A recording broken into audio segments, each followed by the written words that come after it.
La riposte c'est vous. Suivez la chaîne, activez la cloche, donnez au poste.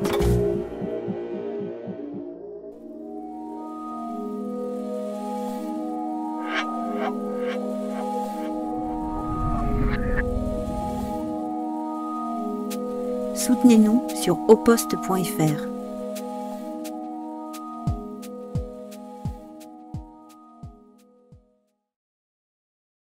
On va faire une soirée dossier de l'écran. On ressuscite les dossiers de l'écran. Donc ce soir, Monsieur Guy Darbois, nous avons donc un film de René Vauthier intitulé Le Pen, à propos de l'autre détail. Et nous serons ensuite avec vous, Monsieur Fabrice. Alors, est-ce qu'il faut prononcer comme le fait Monsieur Guillaume Meurice, Ritchie-Pouti? On peut. On le fait assez rarement, mais on peut. Ça m'a beaucoup plu. J'étais très très touché par cette attention de Guillaume Meurice. Oui, j'ai vu que tu avais retweeté, ça. Mon cher Fabrice, tu viens pour Le Pen et la torture. Tu l'appelles aussi l'autre détail d'ailleurs.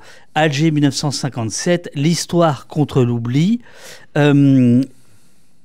Tu es passablement énervé il y a quelques mois par un podcast de France Inter consacré à Jean-Marie Le Pen avec Benjamin Stora, l'historien, qui a cette phrase qui dit on n'est pas bien sûr que Le Pen a torturé, et c'est repris par France Inter, et en gros tu dis c'est un retour en arrière par rapport à ce que la justice avait tranché.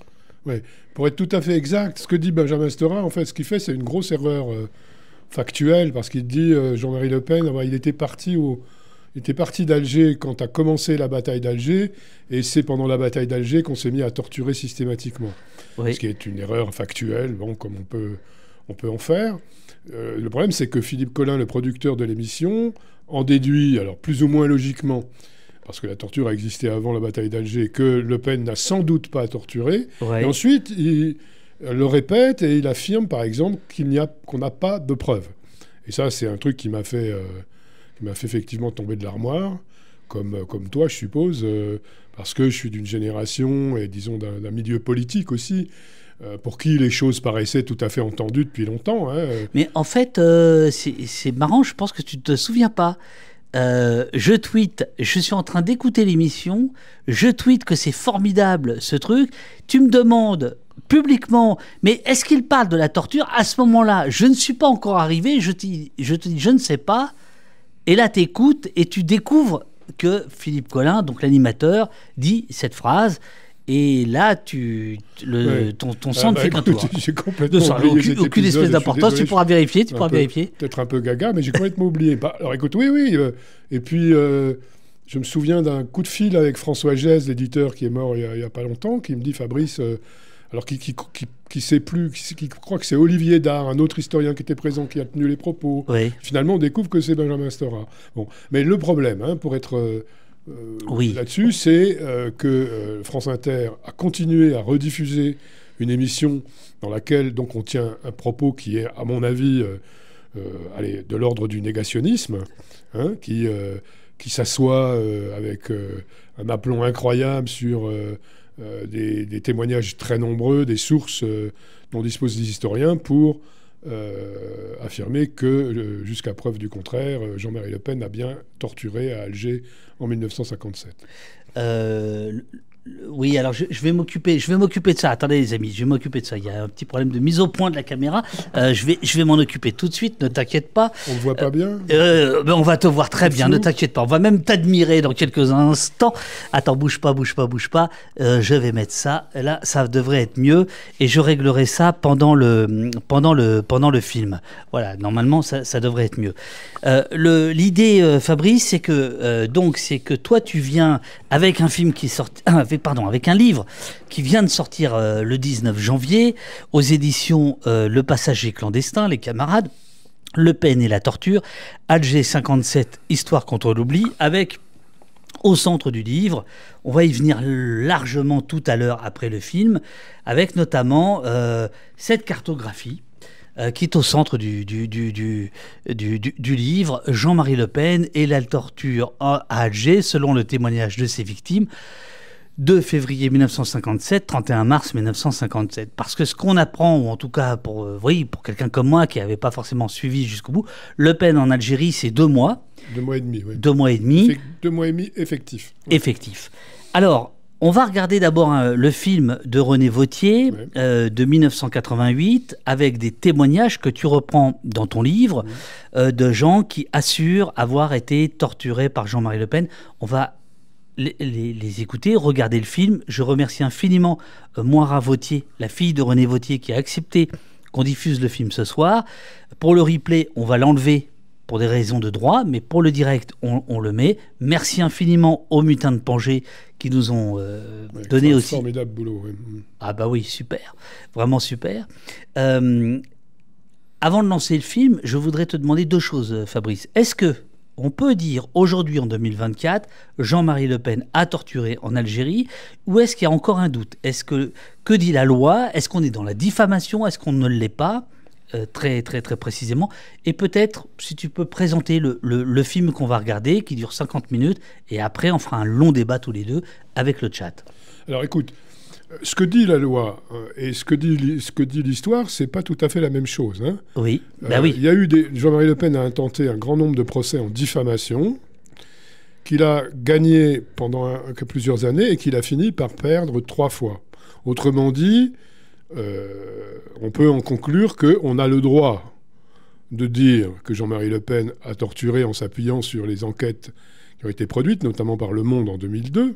Bon, mais moi, ce que j'ai fait, c'est pas ça, parce que le tribunal qui déboute Le Pen, lui, il juge de la bonne foi, de la modération du propos, du sérieux de l'enquête qui a été menée. Mais il ne peut pas trancher sur le fond pour cette raison très importante que tous ces crimes, ceux de Le Pen et de beaucoup d'autres, ont été amnistiés dès 1962 et donc aucun tribunal ne peut juger sur les faits. Donc aucun tribunal n'a jugé sur les faits. Alors l'historien, lui, il peut en quelque sorte, pas de la même façon qu'un tribunal, mais juger sur les sources, sur les faits donc, et c'est ce que j'ai essayé de faire dans ce bouquin. Voilà, on viendra en détail. J'ai comme souvent, mais plus que d'habitude peut-être, presque corné toutes les pages. Donc je ne sais pas si on aura le temps de tout relire, oui, mais on va voir voilà, que tu rassembles en fait en un seul document tous les témoignages à travers l'histoire. Et ce qui est absolument passionnant dans ce livre-là, c'est qu'on se rend compte qu'en fait il y a des périodes où les choses sont dites, puis tues, puis redites, puis tues. Et c'est toute l'histoire de la France avec l'Algérie, de la colonisation, de l'amnésie, de l'amnistie, etc., etc. On verra aussi qu'il y a le rôle de Mitterrand sur l'OAS. Enfin, c'est assez dingue. Est-ce que tu peux nous dire 2 petits mots sur le film qu'on va regarder de René Vauthier? C'est un film extrêmement important qui témoigne du fait que René Vauthier a vraiment été un grand bonhomme. Parce que, à ma connaissance, il est le premier à avoir accordé de l'importance à la parole des victimes algériennes, pas seulement de Le Pen. Hein. Alors, il les a filmées longuement, il a mené des entretiens. Je crois savoir, alors je ne suis pas certain, mais qu'une partie de ce qu'il a tourné a été détruit. Oui. Dans son domaine, de là où il rangeait ses films en Bretagne. On verra ça après. Ouais. Il y a des images des archives. Au moment du procès, hein, c'est très important. Donc au moment où Le Pen lui intente un procès, oui, ces archives sont détruites. On ne sait pas par qui. Effectivement, oui, mais on peut avoir une idée. Hein. Et donc, vraiment, moi j'insiste beaucoup là-dessus sur mon bouquin. C'est cette extraordinaire résistance française qui dure encore, qui est encore présente chez certains aujourd'hui, à admettre que la parole des Algériens doit être prise au sérieux, doit être prise en compte quand on parle de la guerre d'indépendance algérienne. Hein, ça, c'est quelque chose d'absolument fondamental. Et donc Vauthier, il a fait ça, le premier, je crois, en tout cas au niveau, pour ce qui est des cinéastes. Et c'est vraiment, il faut le saluer pour ça. Donc je vais aller mettre le film, ça va prendre 2-3 minutes, le temps que j'aille récupérer le fichier, etc. René Vauthier, c'est un des grands cinéastes de l'Algérie. Ah, je vois que tu regardes le chat. Alors, donc ça, c'est le chat. Non, je regarde si tu veux... on me voit correctement et apparemment, les gens sont contents. Les gens sont contents. Tiens, il y a quelqu'un, je te laisse comme ça, je vais pouvoir aller faire ma petite tambouille technique. Il y a quelqu'un qui nous a dit, dès le départ, ce n'est pas Le Pen qui a torturé, c'est la France. Le temps que je mette la question, je te laisse avec le chat discuter de cette phrase-là. Qu'est-ce que tu en penses? Écoute, alors, toi, l'historien. Alors, c'est Le Pen et c'est la France, et c'est pas seulement Le Pen. Hein. Alors, évidemment, Le Pen n'a été qu'un des très nombreux officiers français chargés, comme on disait, du renseignement, à pratiquer une torture dont on sait qu'elle était, surtout à partir de janvier 1957, absolument systémique. Donc, effectivement, il l'a fait sur ordre non explicite, mais par la volonté d'un gouvernement bien précis, qui était le gouvernement socialiste dirigé par Guy Mollet. Hein, on est sous la 4e République, dans lequel il y avait notamment Robert Lacoste, ministre de l'Algérie, mais aussi, par exemple, François Mitterrand, qui, à ce moment-là, est ministre de la Justice, après avoir été ministre de l'Intérieur. Et effectivement, il faut toujours rappeler, ce que je fais évidemment dans mon livre, hein, que la première responsabilité, la responsabilité politique de cette terreur qui a été déversée en 1957 sur Alger, et puis sur l'Algérie tout entière, pas seulement en 1957, elle est celle du gouvernement de la 4e et puis de la 5e République, parce que lorsque De Gaulle arrive au pouvoir, avant de se résoudre très tardivement à négocier, il va mener les années de guerre les plus dures encore qu'avant 1958. Voilà. Donc je ne sais pas si j'ai répondu à la question, si c'était une question. Non, mais peut-être qu'il est bon de rappeler, et là je suis en train de récupérer le film, peut-être qu'il est quand même bon de rappeler qu'est-ce qui se passe en 1957 quand Jean-Marie Le Pen arrive en Algérie. Quelle est la situation qui est celle de l'Algérie et de la France? Oui. Alors, il faut peut-être commencer par rappeler que Le Pen, avant d'aller en Algérie, il est allé en Indochine. En Indochine, oui. Parce que donc la France, elle enchaîne comme ça 2 guerres coloniales terribles. Hein. Alors, celle d'Indochine, il faut dire que c'est quand même un trou noir dans la mémoire et même dans l'historiographie française. Hein. Il y a peu de travaux. Bon, voilà. Donc Le Pen, il s'engage déjà, il n'est pas encore député à ce moment-là, il s'engage déjà dans un bataillon de légionnaires parachutistes pour aller combattre ce qu'il croit être le communisme international en Indochine, la subversion contre l'Occident. Oui.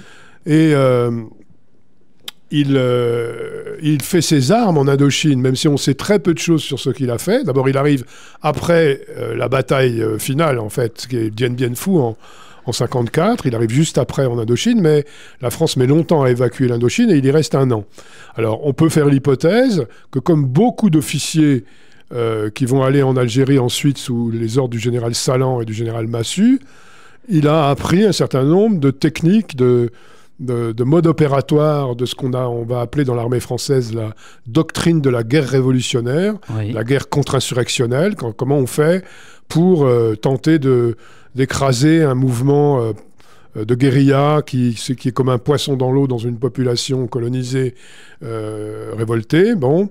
Et parmi les techniques qu'il a apprises, il y a probablement, à mon avis, mais je n'ai pas trouvé de documents là-dessus, je dois le dire, mais c'est vraisemblable, eh bien, il y a les techniques de torture qui vont être généralisées en Algérie. Par exemple, en Indochine, déjà, les militaires français utilisent ce qu'on appelle la torture moderne de l'époque, et la torture à l'électricité, qui était déjà employée par la police en Indochine dans les années 1930. Bon, alors, après la déculottée française en Indochine, Le Pen s'engage pour aller en Algérie, mais en fait éclate à ce moment-là la crise de Suez. Il y a Nasser, l'Égyptien, qui nationalise le canal de Suez. Ouais. Les Anglais et les Français envoient leur armée. Le Pen est dans le coup. Hein. Alors on dit qu'à ce moment-là, il aurait dirigé une brigade de fossoyeurs. Et dans sa légende de péniste, il aurait été un bon fossoyeur parce qu'il aurait tenu à enterrer les corps des Égyptiens morts en direction de la Mecque. Bon, c'est à vérifier, hein, ça fait le genre de légende colportée comme ça. Bon. Et puis donc, c'est là encore une fois une déconfiture, puisque sur intervention des États-Unis et de l'URSS, la France et l'Angleterre sont obligés d'interrompre cette opération. Voilà. Et ensuite, il arrive en Algérie. Alors, quand il arrive en Algérie, c'est fin 1956. La guerre, elle dure déjà depuis le 1er novembre 1954. Mais en 1956, il y a eu une intensification de cette guerre. Hein. La France a à ce moment-là déjà envoyé des centaines de milliers, non seulement l'armée de métier, mais des centaines de milliers de soldats du contingent, des gens qui font leur service militaire. Et Le Pen, lui, il arrive donc dans un régiment dit d'élite à cette époque, hein, le premier régiment étranger parachutiste, qui est composé essentiellement de gens de nationalité étrangère, et notamment d'Allemands, anciens SS, qui se sont réfugiés dans cette légion française, enfin dans la légion étrangère française, après 1945. Mmh. Bon.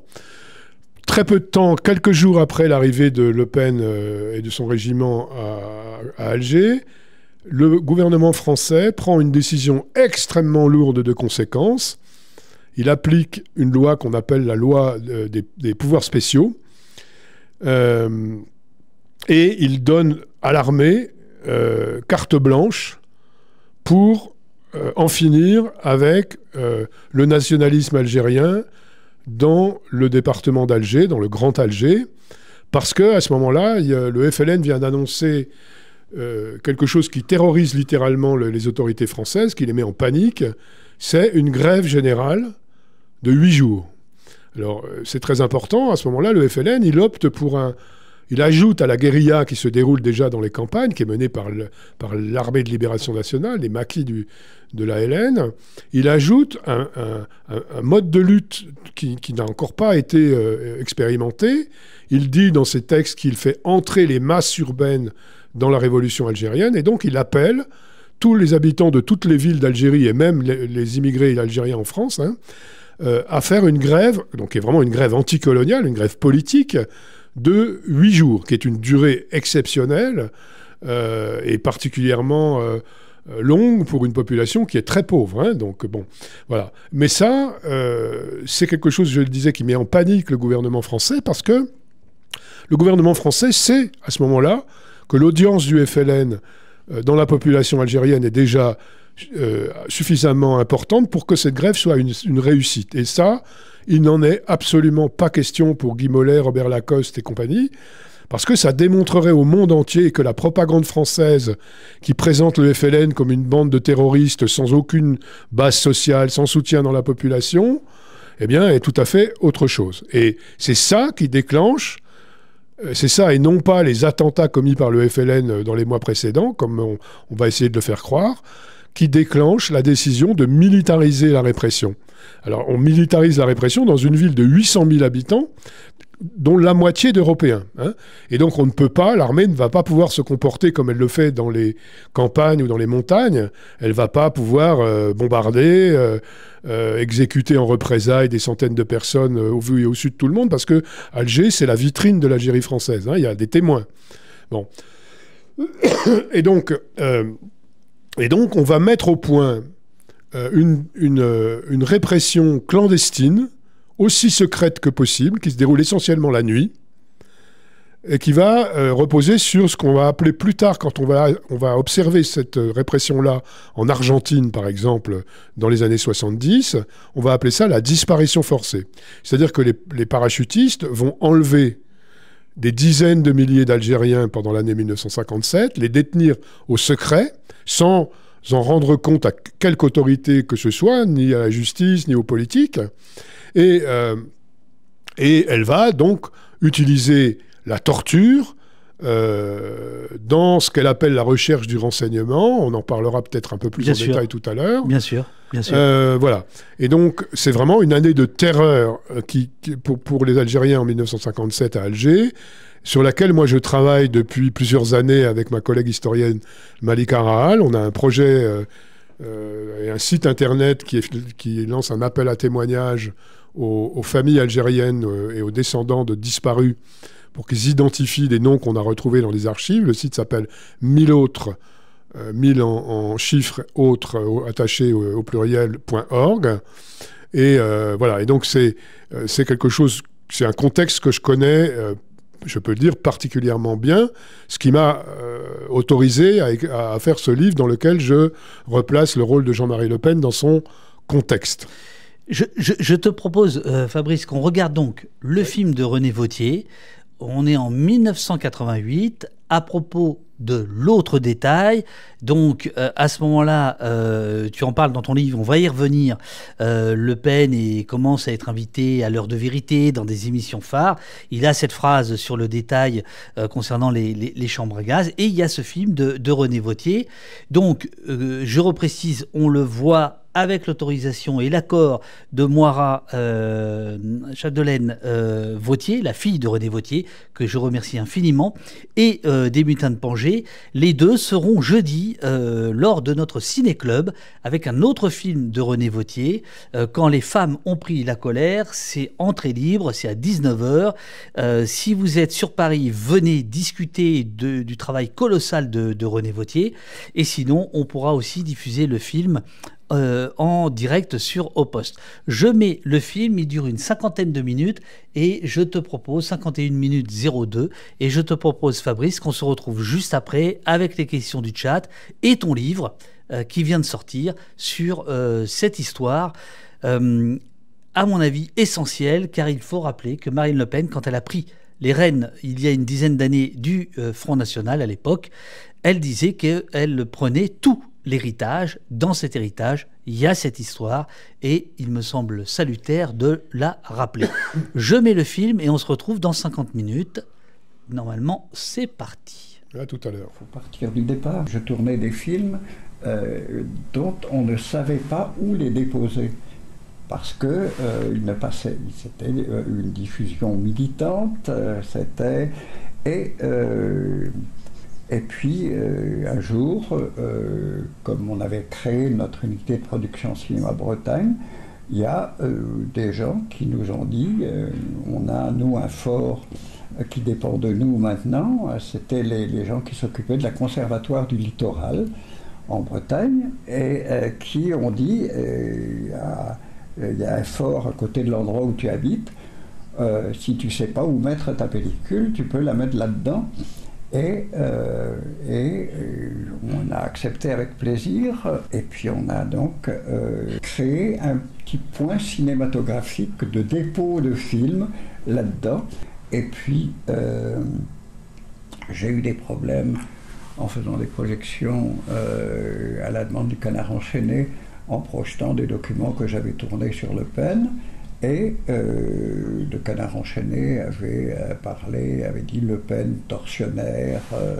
Le Pen avait porté plainte. Le Canard enchaîné se défendait en disant mais il y a des choses, des enregistrements d'Algériens qui ont été torturés par Le Pen et qui racontent ça devant la caméra de Vauthier.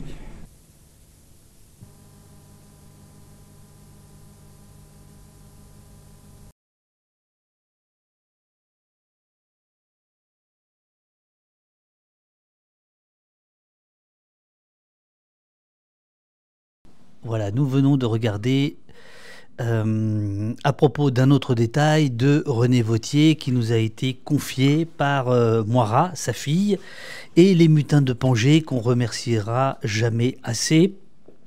J'ai vu que le chat était absolument bouleversé. Ah, attends, oui, là il va y avoir de l'écho.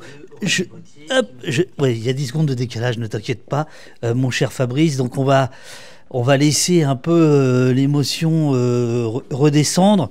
On est avec Fabrice... comment je dis alors ? Comment je le prononce ? Rechepote, comme dirait Guillaume Meurice. Fabrice n'est pas l'auteur du film, il est l'auteur de Le Pen et la torture, qui sort ces jours-ci aux Passagers clandestins. Tu reprends bon nombre d'informations du film.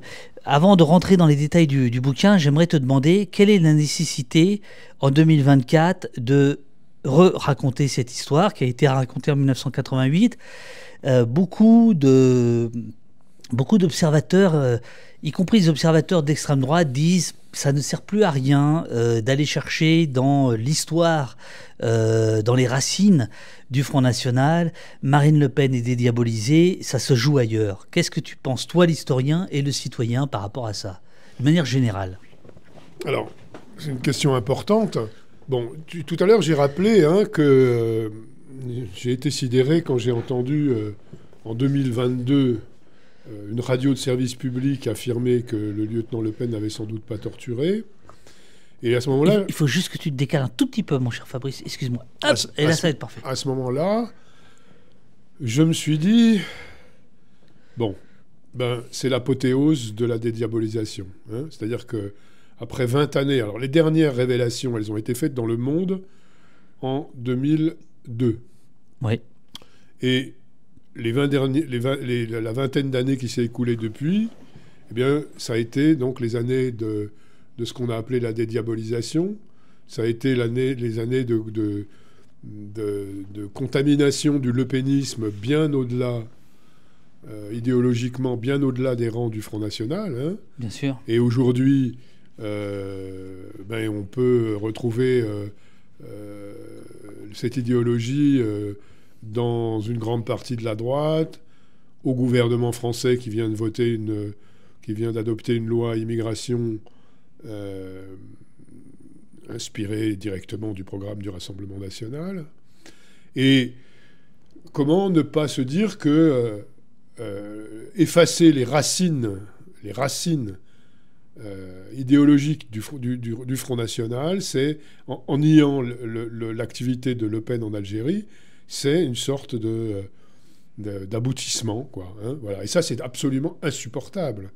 C'est insupportable parce qu'au-delà de l'établissement des faits, on efface, on continue... on refuse de voir que dans la matrice idéologique du Front National, quand on rappelle la fondation du Front National, à juste titre, on rappelle qu'il y a eu des Waffen-SS, des collabos. C'est vrai. Mais on ne souligne pas que, idéologiquement, le Front National, c'est un rejeton de la colonisation, du colonialisme. Celui qui réactive avec succès l'arabophobie coloniale, après 1962, c'est Le Pen. Qui désigne comme nouveau bouc émissaire dans la société française non plus le juif, parce que c'était devenu infamant depuis 1945, mais l'immigré de préférence arabe et musulman, c'est Le Pen. Et je n'ai pas besoin de faire un dessin pour dire que c'est une affaire qui a prospéré de façon absolument abominable depuis. Bon, donc... voilà. Alors, oui, mais néanmoins, je me fais l'avocat du diable. Néanmoins, beaucoup de gens te diront oui, mais c'est très vieux, Le Pen, c'est autre chose, elle est devenue, la fille est autre chose, ça n'est pas le père, on ne peut pas comparer, c'est dégueulasse d'aller jusqu'à lui rappeler constamment ce qu'a fait son père. En quoi tu penses que ça reste présent dans la matrice lepéniste? Et je remercie Emmanuel qui est venu cet après-midi régler les micros, parce que je me disais, nous recevons un des plus grands historiens du moment, et Emmanuel est venu régler les micros, et là on a un super son. D'accord. Voilà. Écoute, Marine Le Pen, il suffit de lui demander, elle affirme qu'elle assume absolument tout l'héritage. C'est ça. Elle l'assume sur un mode, comment dire... moins provocateur et moins rentre dedans que son père, mais elle l'assume. Et le fonds de commerce du Rassemblement national, c'est toujours bien ce racisme qui a été fabriqué à l'époque coloniale, et qui connaît un renouveau extraordinaire en France aujourd'hui. Tu démarres le livre avec une émission d'Antenne 2, l'émission L'heure de vérité. Nous sommes le 13 février 1984. Le Pen sort d'une semi-clandestinité. Il se passe 2 choses avec cette émission, si j'ai bien lu ton livre. La première, c'est que d'abord, les journalistes vont l'interroger sur ces questions-là. Donc, il ne lâche pas l'affaire. Et en Algérie, et bien tout d'un coup, la mémoire se réveille. Oui. C'est-à-dire que ce lieutenant Le Pen, qui avait plutôt disparu des radars en Algérie, devient un candidat, un homme politique de premier plan. On le voit à Antenne 2, qui est rediffusé en Algérie, et ce qui explique pourquoi, finalement, il va y avoir 25 ans même, pour que finalement des témoignages, alors on va revenir en détail, il y avait déjà des témoignages dans les années 60, mais que la parole va se libérer, d'où le film de René Vauthier qu'on vient de voir, etc. Oui, écoute, je crois que c'est la rançon, être rattrapé par son passé tortionnaire, c'est la rançon de la gloire de Jean-Marie Le Pen. C'est-à-dire qu'en 84, le Front National obtient ses premiers succès, Le Pen est élu député européen, et en fait, c'est le mouvement antiraciste qui l'a déclenché en France, chez les journalistes, par exemple, dans la presse de gauche, hein, dans le Canard enchaîné, dans Libération, qui vont à Alger, alors à la suite de René Vauthier, avec l'aide de René Vauthier, qui projette son film quand il y aura un procès au Canard enchaîné, qui vont recourir à une parole algérienne. Les Algériens, ils n'avaient pas oublié, hein. Ils n'avaient pas oublié, mais Le Pen, effectivement, dans les années 70, enfin avant 1960, c'est personne. Oui, hein, oui. Voilà. Et donc, ils sont effarés, et ils ne vont pas cesser de l'être jusqu'en 2002, quand il sera au deuxième tour de l'élection présidentielle, de voir ce type, dont ils se rappellent bien, prétendre jouer les premiers rôles politiques en France. Voilà. D'autant que tu racontes, on va y venir, tu racontes que certains se souviennent des allusions qui étaient faites au lieutenant Le Pen en 57, qui est déjà député, le plus jeune député, je crois d'ailleurs, de la Ve République. Enfin non, à ce moment-là, c'est encore la 4e, 57, c'est ça. Hein. Mais c'est un des plus jeunes, et on verra qu'il y a des allusions à l'Assemblée nationale dans les moments de torture. Donc, lui-même, à l'Assemblée nationale, il fait l'apologie de la torture. On va y venir. Oui. Si la participation de Le Pen, écris-tu page 11, à la bataille d'Alger, alors bon, tu rentres dans les détails en disant que toi tu n'aimes pas cette expression, mais que par commodité tu vas l'employer, n'est sans aucun doute qu'un point de détail, allusion évidemment, dans l'histoire de cette dernière. Elle n'en est évidemment pas un dans sa biographie politique, ni surtout dans l'histoire du lepénisme, dont la matrice coloniale est aujourd'hui trop souvent ignorée, alors qu'il triomphe idéologiquement sous nos yeux et que son dernier avatar est aux portes du pouvoir. C'est ce que tu viens de dire. Est-ce que, je pousse les choses, est-ce que tu penses que c'est là-dessus qu'on peut critiquer, appuyer contre Le Pen et sa fille et tout ça, plus que finalement sur le passé des nostalgiques nazis, où là ça te semble trop loin? Tu penses que le Rassemblement national d'aujourd'hui, il puise encore ses racines dans le colonialisme plus que dans la nostalgie vichiste? Oui, moi je pense que, comment dire, ce qui est à l'œuvre au Rassemblement national, c'est toujours du même ordre. Hein, c'est vraiment une continuité. L'islamophobie, par exemple, hein, qui a le succès qu'on sait aujourd'hui, oui, c'est une fabrication coloniale. En Algérie, on a racialisé les musulmans. Quand un musulman se convertissait, on les appelait les musulmans, les Algériens, on ne les appelait pas les Algériens. Hein. Quand un musulman, comme on disait, quand un Algérien se convertissait au christianisme, ça arrivait quelques fois, pas souvent, on l'appelait musulman catholique. Hein. On avait racialisé, et c'est quelque chose qui a imprégné les subconscients français, qui a imprégné les institutions françaises, et qu'on retrouve aujourd'hui. Et ce qu'il faut dire aussi, c'est que cette façon de ne pas vouloir parler, parce que je pense qu'il y a vraiment une sorte de refus de prendre en compte l'importance qu'a eu la défense de l'Algérie française. Moi, je dis que ça a été la lessiveuse politique de l'extrême droite française. Hein. Jusqu'à la guerre d'indépendance algérienne, l'extrême droite, elle est marginale, elle est frappée au sceau de l'infamie, de la collaboration et de l'antisémitisme. Ce qui lui permet de se refaire une santé, ce qui l'a fait rebondir, ce qui lui a permis d'avoir une audience à nouveau, et à travers essentiellement Jean-Marie Le Pen et le Front National, c'est la défense de l'Algérie française, la défense du colonialisme. Alors, pour eux, pour ces gens-là, 62, l'indépendance de l'Algérie, c'est une défaite abominable, hein, un truc dont ils ne se remettront jamais. Mais dans l'imaginaire politique français, le Front National, il poursuit en métropole, en France, la guerre perdue contre les Arabes et les musulmans en Algérie. C'est vraiment particulièrement clair dans les discours de l'époque. Et alors, bien sûr, ça a mué, ça s'est transformé en fonction des événements. Il y a eu depuis les attentats islamistes, notamment en France en 2015, mais les origines, c'est ça. Et pourquoi est-ce qu'on refuse de regarder ça en face? Mais parce que c'est toutes les forces politiques principales françaises qui ont trempé dans cette histoire. C'est le courant socialiste. Hein, j'ai rappelé tout à l'heure au début que c'est un gouvernement et c'est Fillot, c'est-à-dire l'ancêtre du Parti socialiste, qui accélère la terreur pendant la guerre d'indépendance en 1957, et qu'ensuite De Gaulle, encore une fois, on le dit jamais, on parle du De Gaulle qui aurait, entre guillemets, accordé l'indépendance, mais avant d'être obligé de négocier avec le FLN l'indépendance de l'Algérie, il a mené les 3 années de guerre les plus terribles. À la fin, en 1962, il faut savoir qu'il y a un quart de la population algérienne qui se trouve dans des camps. Hein. Il y a un système concentrationnaire mis en place en Algérie qui est absolument extraordinaire. Alors, ce sont les prisons et les camps d'internement où il y a des gens soupçonnés, des suspects qu'on a enfermés sans jugement. Mais c'est aussi ce qu'on appelait les camps de regroupement.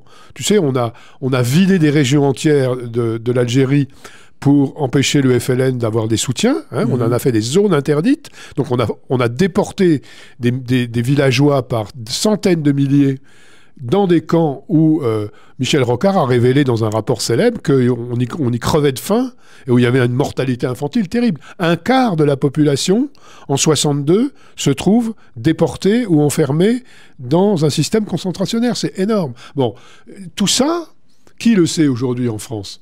En dehors des historiens et de quelques cercles bien particuliers, personne. Et les forces politiques dont j'ai parlé, est-ce qu'elles sont revenues là-dessus un jour? Pas du tout. Hein? Pas du tout. Il y a un refus de faire un déni, un refus de faire l'inventaire de ce qui s'est produit. Et une bonne conscience coloniale française qui fait qu'on peut continuer à raconter des bobards sur les bienfaits de la colonisation en mettant dans une colonne les morts, les torturés, dans l'autre les routes, les ponts et les ports qu'on aurait fait, les écoles, etc. Et les écoles, oui, enfin pas beaucoup d'écoles. Hein. Bon, voilà. Lors d'un débat public sur la torture retranscrit par Le Monde, Le Pen prend la parole, écris-tu, page 16.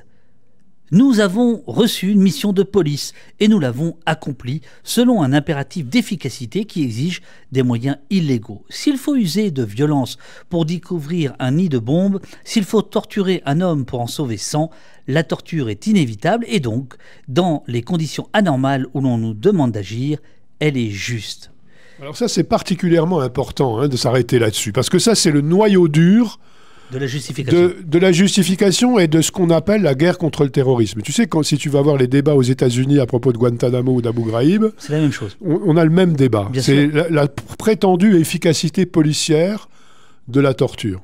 Bon. La torture n'en a aucune. Son but n'est pas de trouver des informations. Son but est de terroriser. Hein.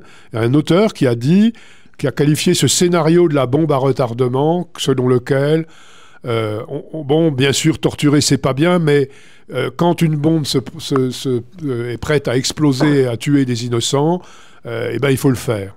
Mais jamais, au grand jamais, les militaires et les politiques qui défendent ce scénario, qu'ils mettent en avant, n'ont été capables de donner un seul exemple concret où torturer un suspect aurait servi à désamorcer une bombe. Mais c'est quelque chose qu'on entend encore fréquemment, hein, oui. Alors que ça n'a jamais... Il n'y a pas la moindre réalité. C'est ce que l'auteur dont je parlais a parlé de la fable perverse des tortionnaires. La torture, c'est pas seulement un face-à-face entre le tortionnaire et le torturé.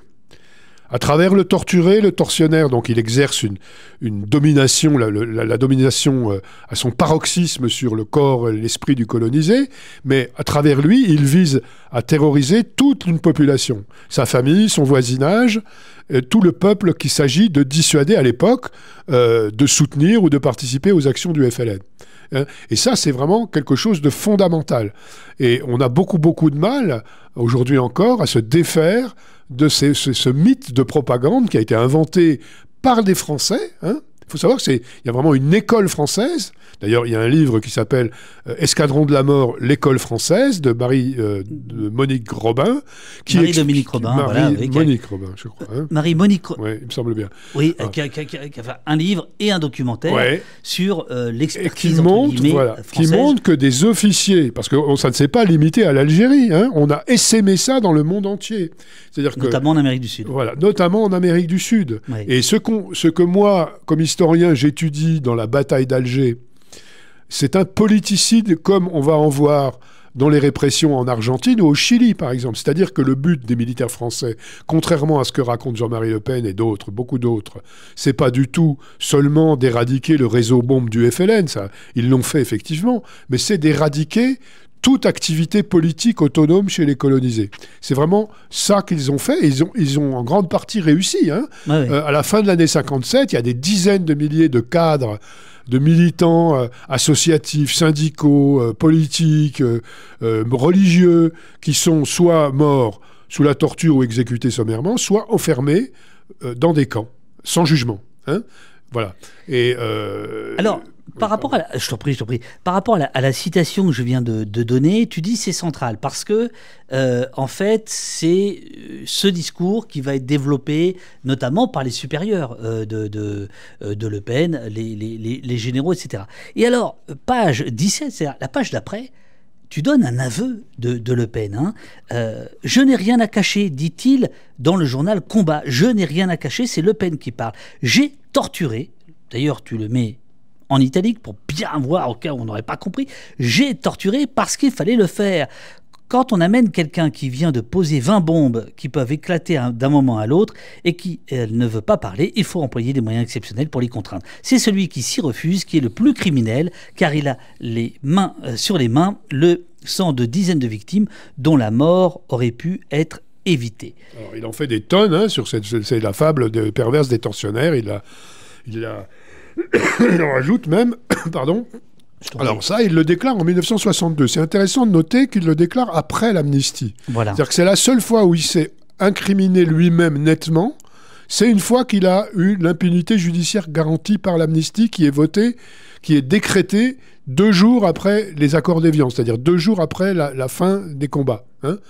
L'État français s'est littéralement auto-amnistié et a tenté, et en grande partie réussi, d'imposer l'oubli à la société. Parce que l'amnistie, c'est pas seulement en fait une mesure judiciaire qui garantit l'impunité donc aux auteurs de crimes et de délits, c'est aussi une mesure politique. C'est une mesure politique qui impose l'oubli à la société. Parce qu'il n'y aura jamais aucun procès, sauf de façon détournée, je vais y revenir, pendant lesquels on va rappeler les faits. Et ce qui est extraordinaire quand même, c'est de se dire qu'on est dans un pays où les tortionnaires eux-mêmes ont pu se permettre pendant des années, jusqu'à une date très récente, d'attaquer en diffamation ceux qui rappelaient leurs activités. On va y venir, parce que ça c'est passionnant dans le livre, je pourrais dire c'est l'histoire de l'histoire, c'est-à-dire des faits, comment on peut, à certaines périodes de la société, on peut évoquer ou non des choses. Donc, en 62, tu dis, l'État, enfin la France, s'auto-amnistie, dit en gros, ce qui s'est passé, on ne peut pas poursuivre, amnistie générale, fermez le banc. Et donc, tu dis, de 62 à 84, c'est à la fois l'amnistie qui permet l'amnésie. Absolument, oui. Alors, qu'est-ce que tu veux dire par là? Et après, on va voir qu'en 85, avec le Canard enchaîné et Libération, Lionel Duroy et autres, on va y venir, il se passe autre chose. Mais ça veut dire que pendant 22 ans, 20 ans, on ne peut plus parler de rien. Oui, on ne peut plus parler de rien et on a peur du procès en diffamation, parce que les faits dont on parle ne peuvent pas être jugés. Et c'est un moment aussi où le racisme continue à prospérer en France. Hein. On a commémoré l'an dernier, les crimes racistes à Marseille en 1973. Oui. Ce qui va secouer cette omerta, en fait, c'est le mouvement antiraciste. C'est lui qui va faire, par exemple, quand Jean-Luc Einaudi, après d'autres, va travailler à révéler, à rendre une histoire au massacre des manifestants algériens à Paris, le 17 octobre 1961. Et c'est aussi l'antiracisme, l'inquiétude devant la montée du Front National, qui va faire que des journalistes comme Lionel Duroy de Libération vont oser aller interroger les Algériens et publier leurs témoignages dans la presse française. C'est quelque chose d'assez frappant. Hein. Voilà. Donc, c'est intimement l'histoire donc, c'est vraiment la rançon de la gloire de Le Pen que d'avoir été rattrapé par son passé. Beaucoup d'autres tortionnaires, souvent même des tortionnaires qui ont plus de crimes que lui à son actif, il y en a eu d'autres, hein, on connaît des noms. Eux ont pu couler des jours parfaitement tranquilles parce que eux n'ont pas été sous les feux sous les projecteurs de l'actualité politique comme Le Pen l'a été. Hein. Et c'est à nouveau en 2002, au moment de l'élection présidentielle, où il fait face à Chirac au deuxième tour, que Le Monde remet une deuxième salle. On va y venir, Fabrice. Mais d'abord, donc tu cites François Duprat, mais je laisse tout le monde aller découvrir ton bouquin qui est vraiment très précis et passionnant. François Duprat, le grand idéologue fasciste du Front National, qui rappelait ce que tu viens de dire, que la défense de l'Empire et de l'Algérie coloniale a, dès les années 50, lavé, entre guillemets, l'extrême droite française de la lourde hypothèque de Vichy et de la collaboration, lui a permis à nouveau de faire appel au nationalisme, d'où l'importance de ces discussions. Tu dis, ça fait 3 fois que tu dis, c'était la rançon de la gloire de Le Pen. Est-ce qu'on est bien sûr qu'il s'agit... Rançon, ça veut dire que c'est négatif. Est-ce que tu ne penses pas que Le Pen va aussi bénéficier dans une partie de la population? Ça paraît loin, hein, c'est les années 80, mais malgré tout, justement, parmi les pieds noirs, parmi d'autres, tu vois, d'une espèce de ressentiment, notamment face à De Gaulle. C'est assez étrange de voir aujourd'hui le Front National, enfin le Rassemblement National se revendiquer de Gaulle. Enfin, c'est complètement sidérant. Mais est-ce que tu penses... Parce que tu as dit rançon de la gloire plusieurs fois. Tu ne dis pas ça dans le livre. Effectivement, tu as raison. Si Le Pen se met à attaquer systématiquement en diffamation, c'est qu'il pense que ses procès vont ressouder autour de lui toute cette frange de la population française qui, à l'époque, est encore très importante, c'est-à-dire notamment tous les rapatriés, entre guillemets, parce qu'ils ne sont pas rapatriés, mais les pieds noirs, hein, les pieds noirs ultra du Midi, etc., les anciens militaires qui vont... voilà. Et il maintient une ambiguïté. Voilà. C'est-à-dire qu'il dit, non, mais moi, je n'ai pas torturé, mais il ne cesse de faire l'apologie de la torture. Hein, constamment. D'accord ? Et ça lui permet aussi de continuer à se présenter comme, alors c'est étonnant, hein, 20 ans plus tard, comme un défenseur de l'Algérie française. Bon, cela dit, tu sais, dans certaines municipalités d'extrême droite, chez Ménard, par exemple, à Béziers, ou à Perpignan, chez Louis Alliot, on crie encore aujourd'hui « Vive l'Algérie française !» hein. C'est quand même quelque chose d'assez frappant. Et on rend honneur aux criminels de l'OAS. Il y a même des rues, je crois... Oui, bien sûr, on donne des noms. Voilà. Et actuellement, à Toul, on a le projet d'élever une statue à Marcel Bijard. Alors, dont il faut dire quand même que Marcel Bijard, il a dirigé une école en Algérie, à Philippeville, dans laquelle on enseignait, je cite des témoignages, on enseignait la torture. On expliquait comment il fallait faire la torture à la française, qui n'était pas la même que celle des nazis.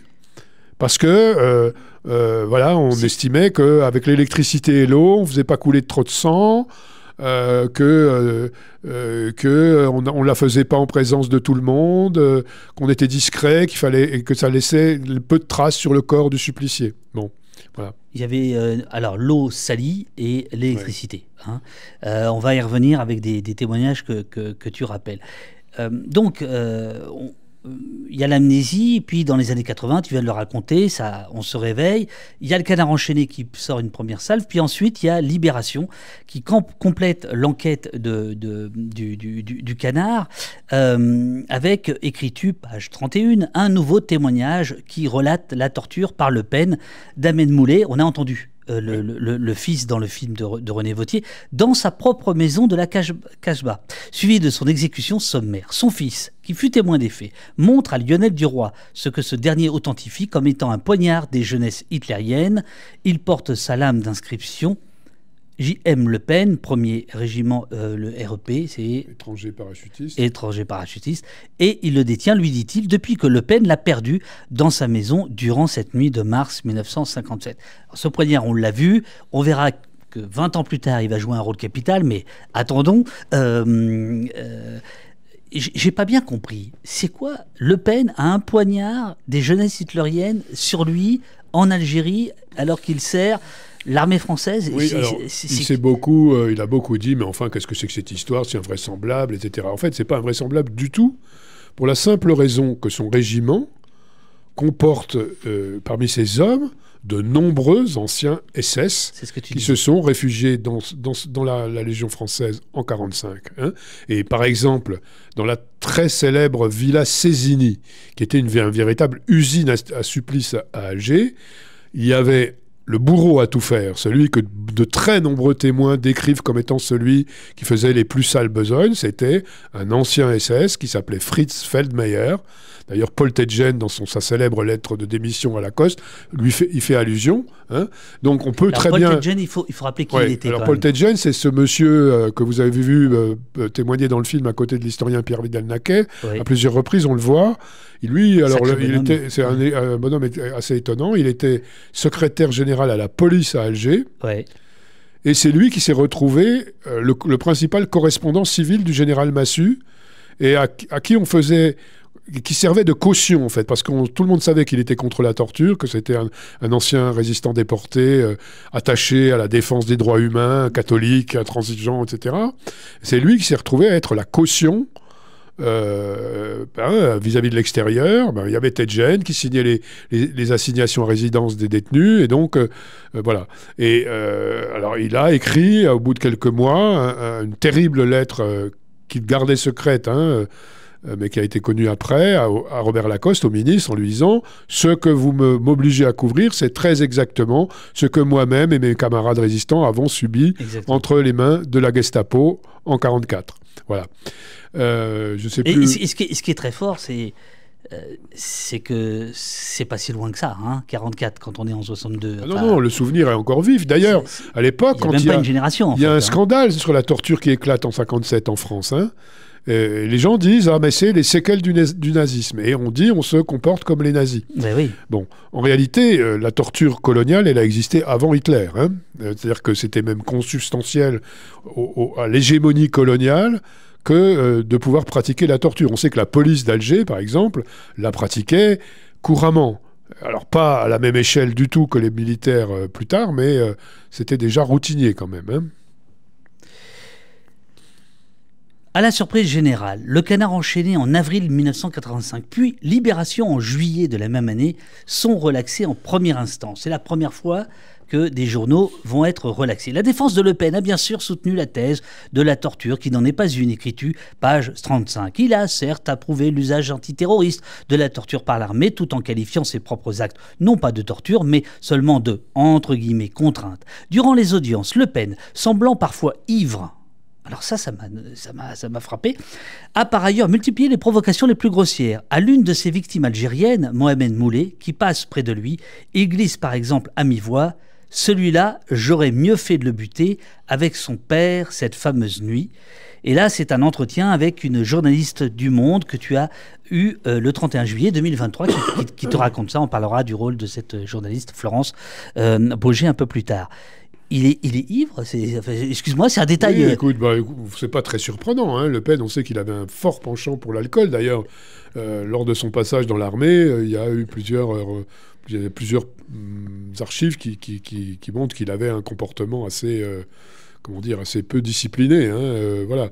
Et il était coutumier de ce genre de provocation, bien sûr. Hein. Ça en dit long aussi sur le sentiment d'impunité qui était le sien, quoi, hein, puisque voilà, il se permettait de dire ça suffisamment fort pour qu'on l'entende quand même.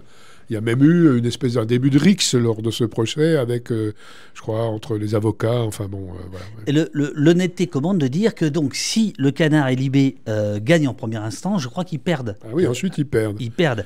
Et là, donc ça veut dire qu'on retourne parce qu'à dans ce la merde. moment-là, la justice en fait accepte les arguties de Le Pen sur la torture qui n'en est pas une, qui n'est qu'un interrogatoire poussé, etc. Et il va falloir attendre longtemps. Il va falloir attendre la fin des années 90 et le début des années 2000 pour que la justice ne reçoive plus ce genre d'explications. On pouvait donc légalement dire que Le Pen avait été un tortionnaire à Alger en 1957, dis-tu en 2004, on va y venir, mais l'intéressé suivi par d'autres pouvait toujours le nier. Que peut en dire l'historien? Nous sommes page 48 et c'est là où tu rentres en action. Tu vas retrouver tout un tas de témoignages. On en a entendu plusieurs dans le film qui ne sera pas dans la rediffusion de l'émission pour des raisons de droit. Qu'est-ce que tu pourrais, comment tu pourrais résumer les accusations faites au lieutenant Le Pen? Alors, il faut d'abord dire que moi, personnellement, j'ai pas trouvé de nouveaux témoins. Hein. Les témoins que je cite dans le livre, ils ont été entendus, en fait, de 1957 à 2002. Aujourd'hui, il est probable qu'ils ont tous disparu. Hein, d'accord, oui. Bon. Ce que j'ai fait, que personne n'avait fait jusqu'ici, c'est que j'ai rassemblé tous les témoignages qui ont été publiés, notamment dans la presse, et notamment par Libération et par Le Monde et d'autres, ou chez René Vauthier, que je les ai examinés en historien, que j'en ai fait une chronologie, un récit chronologique, pour m'apercevoir que, contrairement à ce que Le Pen et d'autres ont prétendu, eh bien, il n'y a aucune contradiction entre eux, qui sont parfaitement...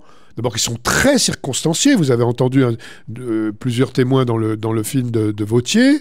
Voilà, ils donnent des détails qui ne s'inventent pas, qui ne s'apprennent pas par cœur sur ordre du gouvernement algérien, bien sûr que non, et qui sont parfaitement en cohérence avec ce que je sais, moi, du fait de mon travail de plusieurs années sur cette période, avec le contexte algérois très précis, avec le contexte militaire, avec les méthodes employées, avec les mots qui sont dits, voilà, le fait de, par exemple, torturer à domicile.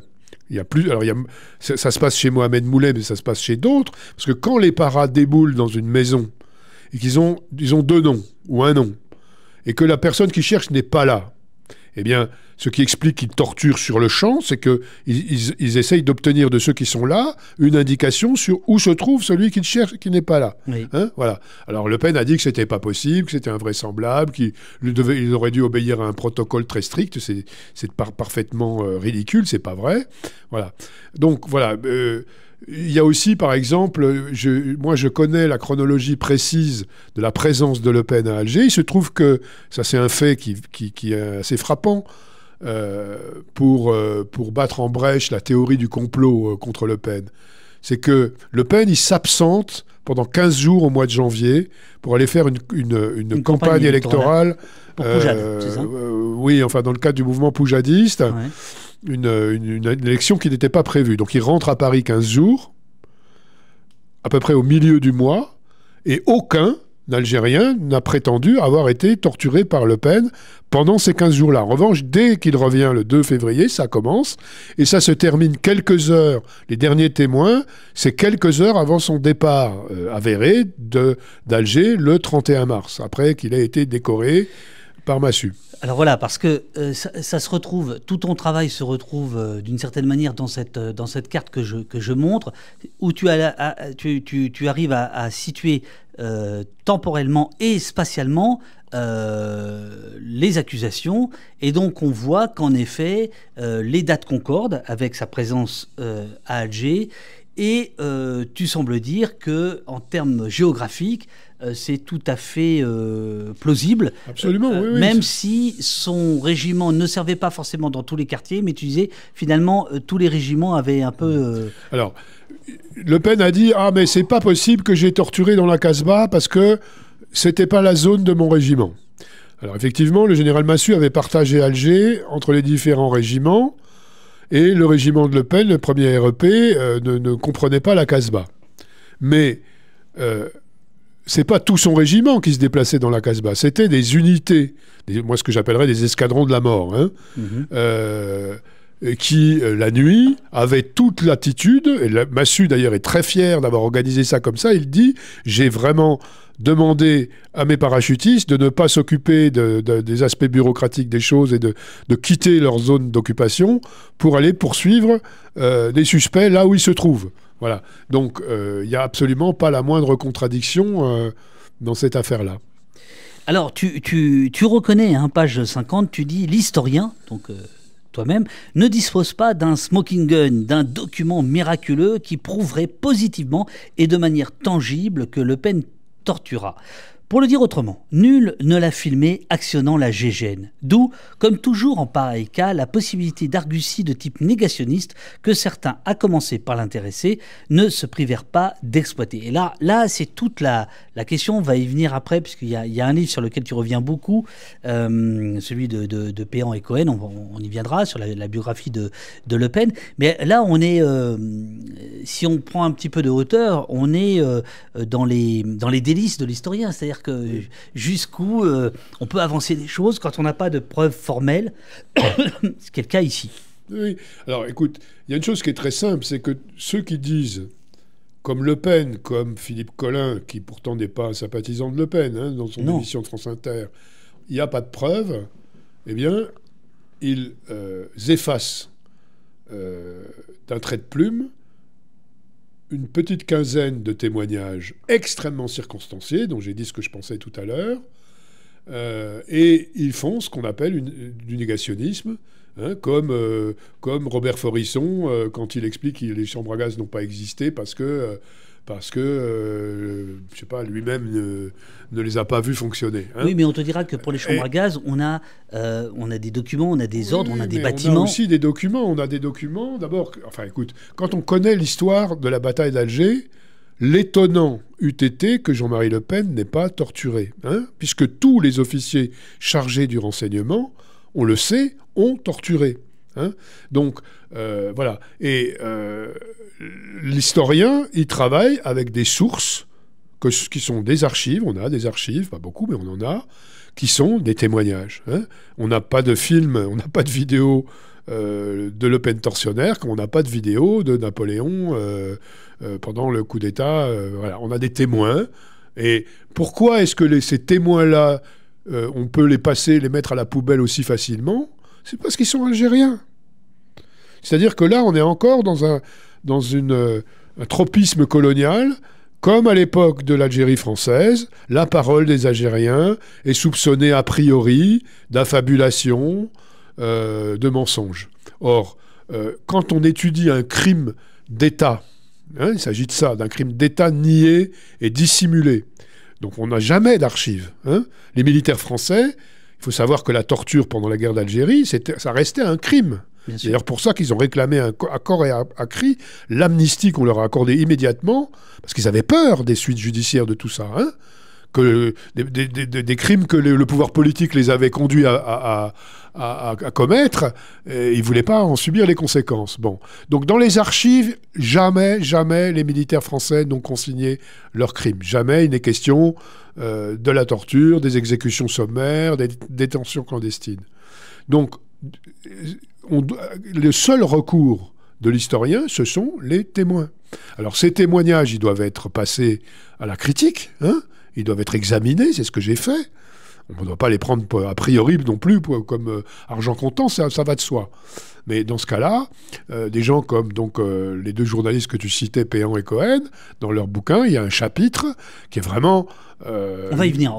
Sur je t'en prie, sur le portrait de... Est-ce que tu veux reprendre un petit peu d'eau ? Parce qu'il y en a, tu peux te servir, là, je vois. Alors, justement, à propos de témoins, comme ça, tu vas avoir le temps de te ravitailler en eau. Il y en a un qui s'appelle Mohamed Abdelawi, qui, aux 4 rue du Sphinx, dans la Casbah, est conduit à la caserne du Fort l'Empereur et il est enfermé avec d'autres. Puis un soldat l'interpelle en des termes pour lui incompréhensibles à ce moment. « Abdelawi, le député t'attend à l'Assemblée. » Dans un bureau, écris-tu, page 83, dans un bureau se trouvent ceux que les détenus appellent les patrons. Abdelawi les identifiera comme étant le lieutenant Le Pen et le commandant Ozarès, bien connus. Et donc il faut rappeler qu'en effet, à l'époque, Le Pen, il est député, et le député t'attend à l'Assemblée, ça ne peut que le désigner. Oui, alors il y a plusieurs... Il y en a plusieurs. À plusieurs reprises, il a dit « mais moi je suis député voilà, bon. Alors, ce qui est intéressant, c'est quand même qu'on le mette en relation avec Paul Ozarès. Hein. C'est-à-dire que Paul Ozarès, on sait, il l'a avoué, il a écrit un livre là-dessus, hein, oui, qu'il dirigeait un escadron de la mort qui est responsable de très, très nombreuses exécutions sommaires, de tortures en très grand nombre également. Ouais. Ça, c'est aussi quelque chose alors que j'ai pas pu développer parce que j'ai pas trouvé d'autres éléments. C'est pas dit qu'un jour on n'en trouve pas. Hein. Ça montre que son petit escadron, Le Pen, il dirigeait une quinzaine de bonshommes. Hein. Il agissait secrètement, clandestinement, parce qu'il fallait que cette répression-là reste cachée au maximum. Hein. Elle n'a été révélée que par quelques affaires, comme l'affaire Maurice Audin ou l'affaire Ali Boumendjel, à l'époque. Mais moi, aujourd'hui, je la documente avec le projet Milot dont j'ai parlé tout à l'heure. Oui. Et j'accumule une masse de données qui montre bien quelle ampleur a eu cette terreur à Alger à l'époque. Le chat dit, je crois qu'il y a Relwan qui dit la question des archives, c'est aussi un truc.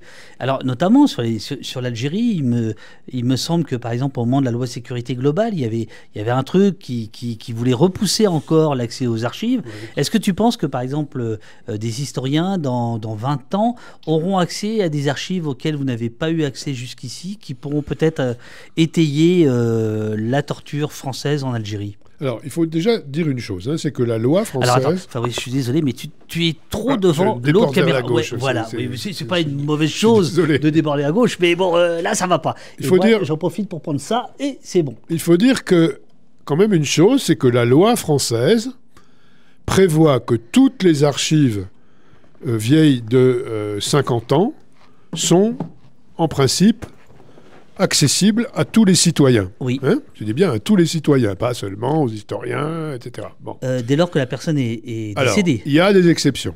Hein. Ouais. Il y a des exceptions. Maintenant, il faut dire aussi qu'une très très grande quantité d'archives sont accessibles. La très grande majorité. Ouais. Ce à quoi tu fais allusion, c'est...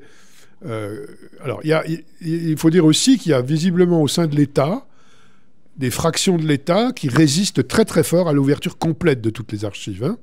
Ce qui est, moi, ce que je revendique avec d'autres historiens, c'est faire ce qu'on a fait, par exemple, avec les archives de la Deuxième Guerre mondiale sous Hollande. Elles ont été intégralement ouvertes. Oui. Alors certains ont dit à l'époque, oh là là, il va y avoir des procès, on va sortir des sales histoires. Il n'y a rien eu de tout ça, simplement les chercheurs ont pu travailler, beaucoup travailler.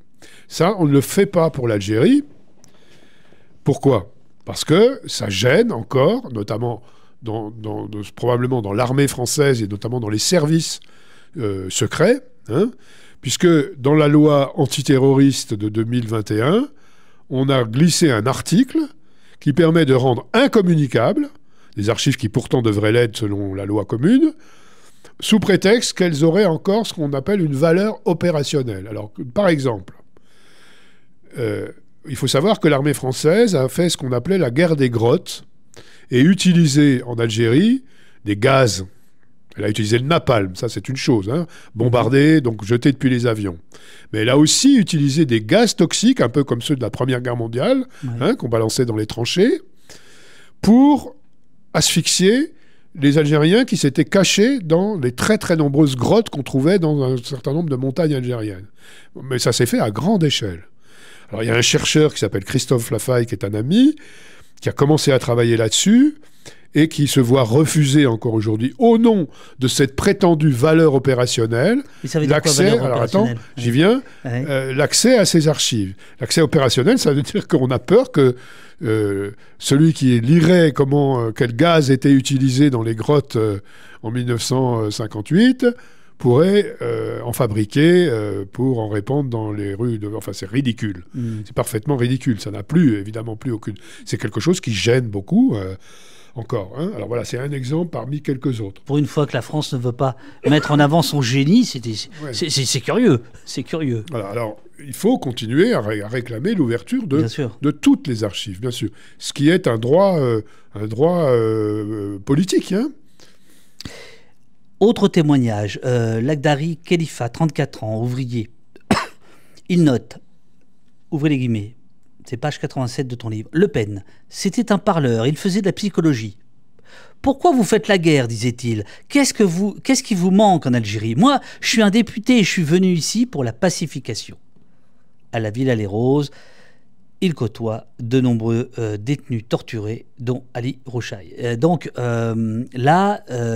c'est Le Pen lui-même qui évoque auprès de ce témoin sa qualité de représentant du peuple, hein, puisqu'il dit qu'il est député. Ça fait quand même beaucoup, là. C'est aussi il est bien connu comme fanfaron, hein, donc il s'en vante.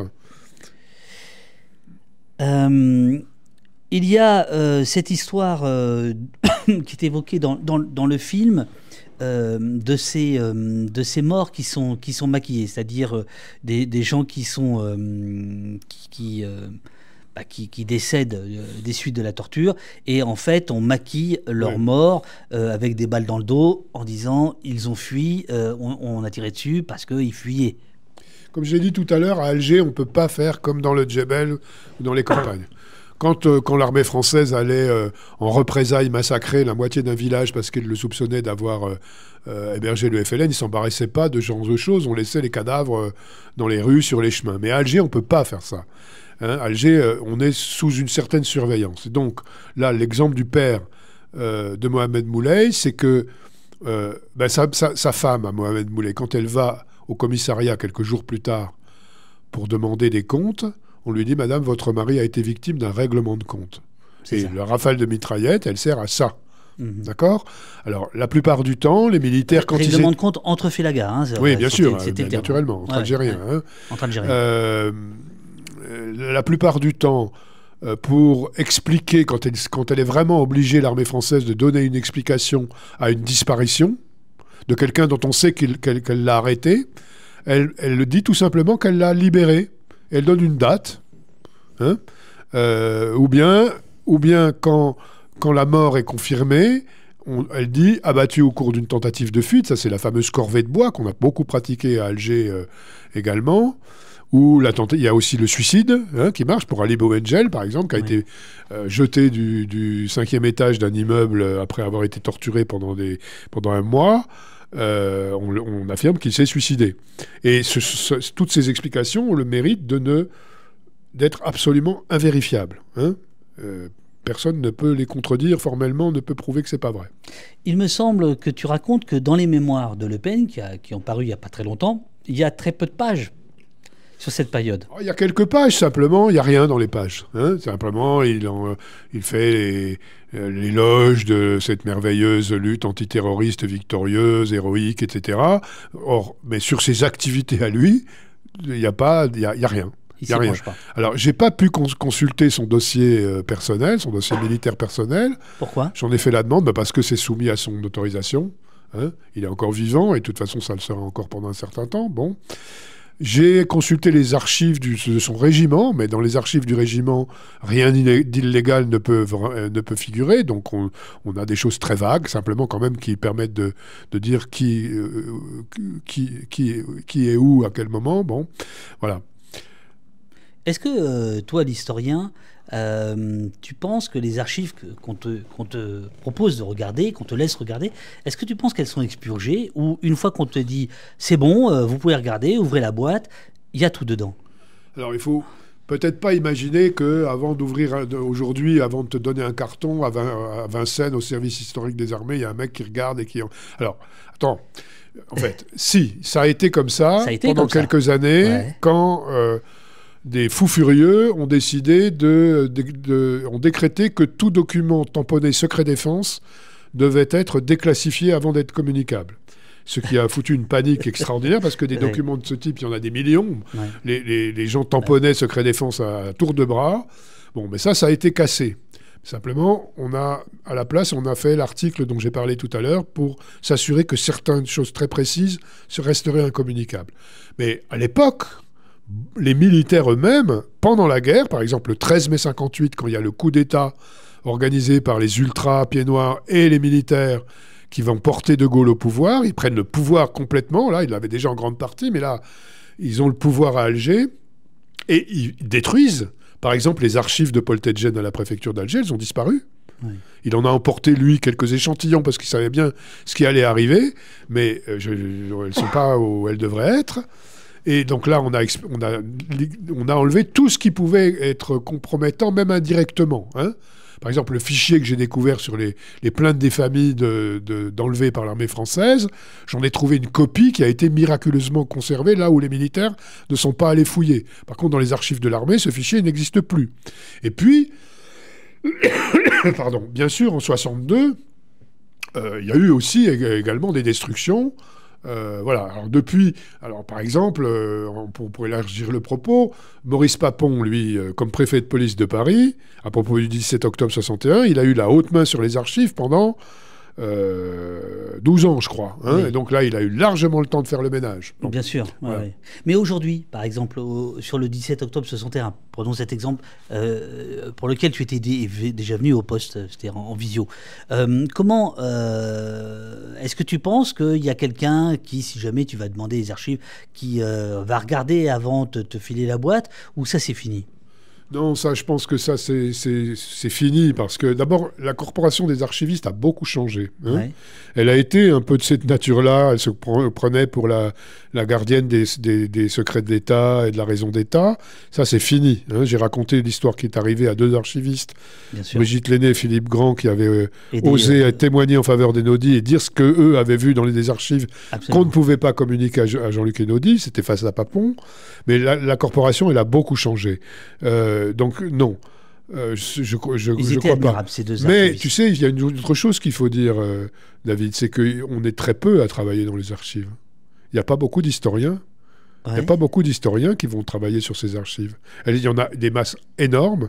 Et récemment, c'est un journaliste, Fabrice Arfi de Mediapart, qui est allé dans des archives qui venaient d'être ouvertes, des archives de l'Élysée, et qui a découvert des documents très intéressants qui montrent que De Gaulle savait ce qui s'était passé le 17 octobre et pourquoi il n'a rien fait du tout et maintenu Maurice Papon en poste.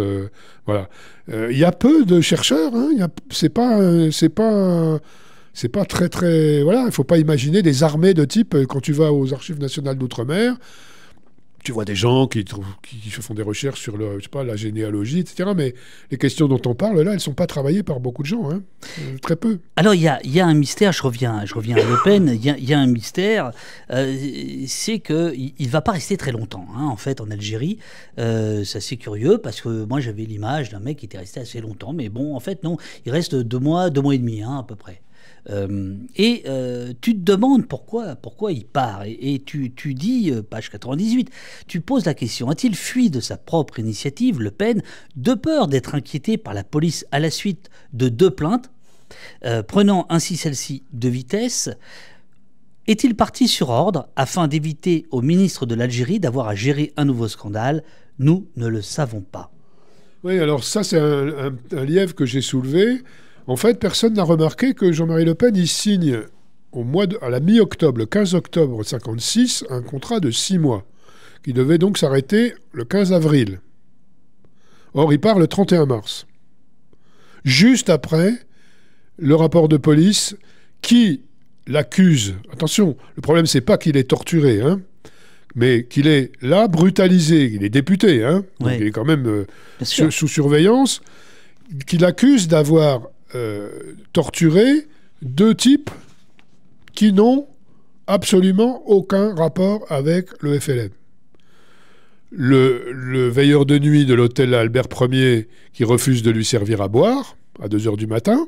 Hein, d'accord, c'est pas une raison sur les voilà, c'est pas sur les en matière de lutte contre le terrorisme, c'est oui. Comme le disait Ted Genne dans le film.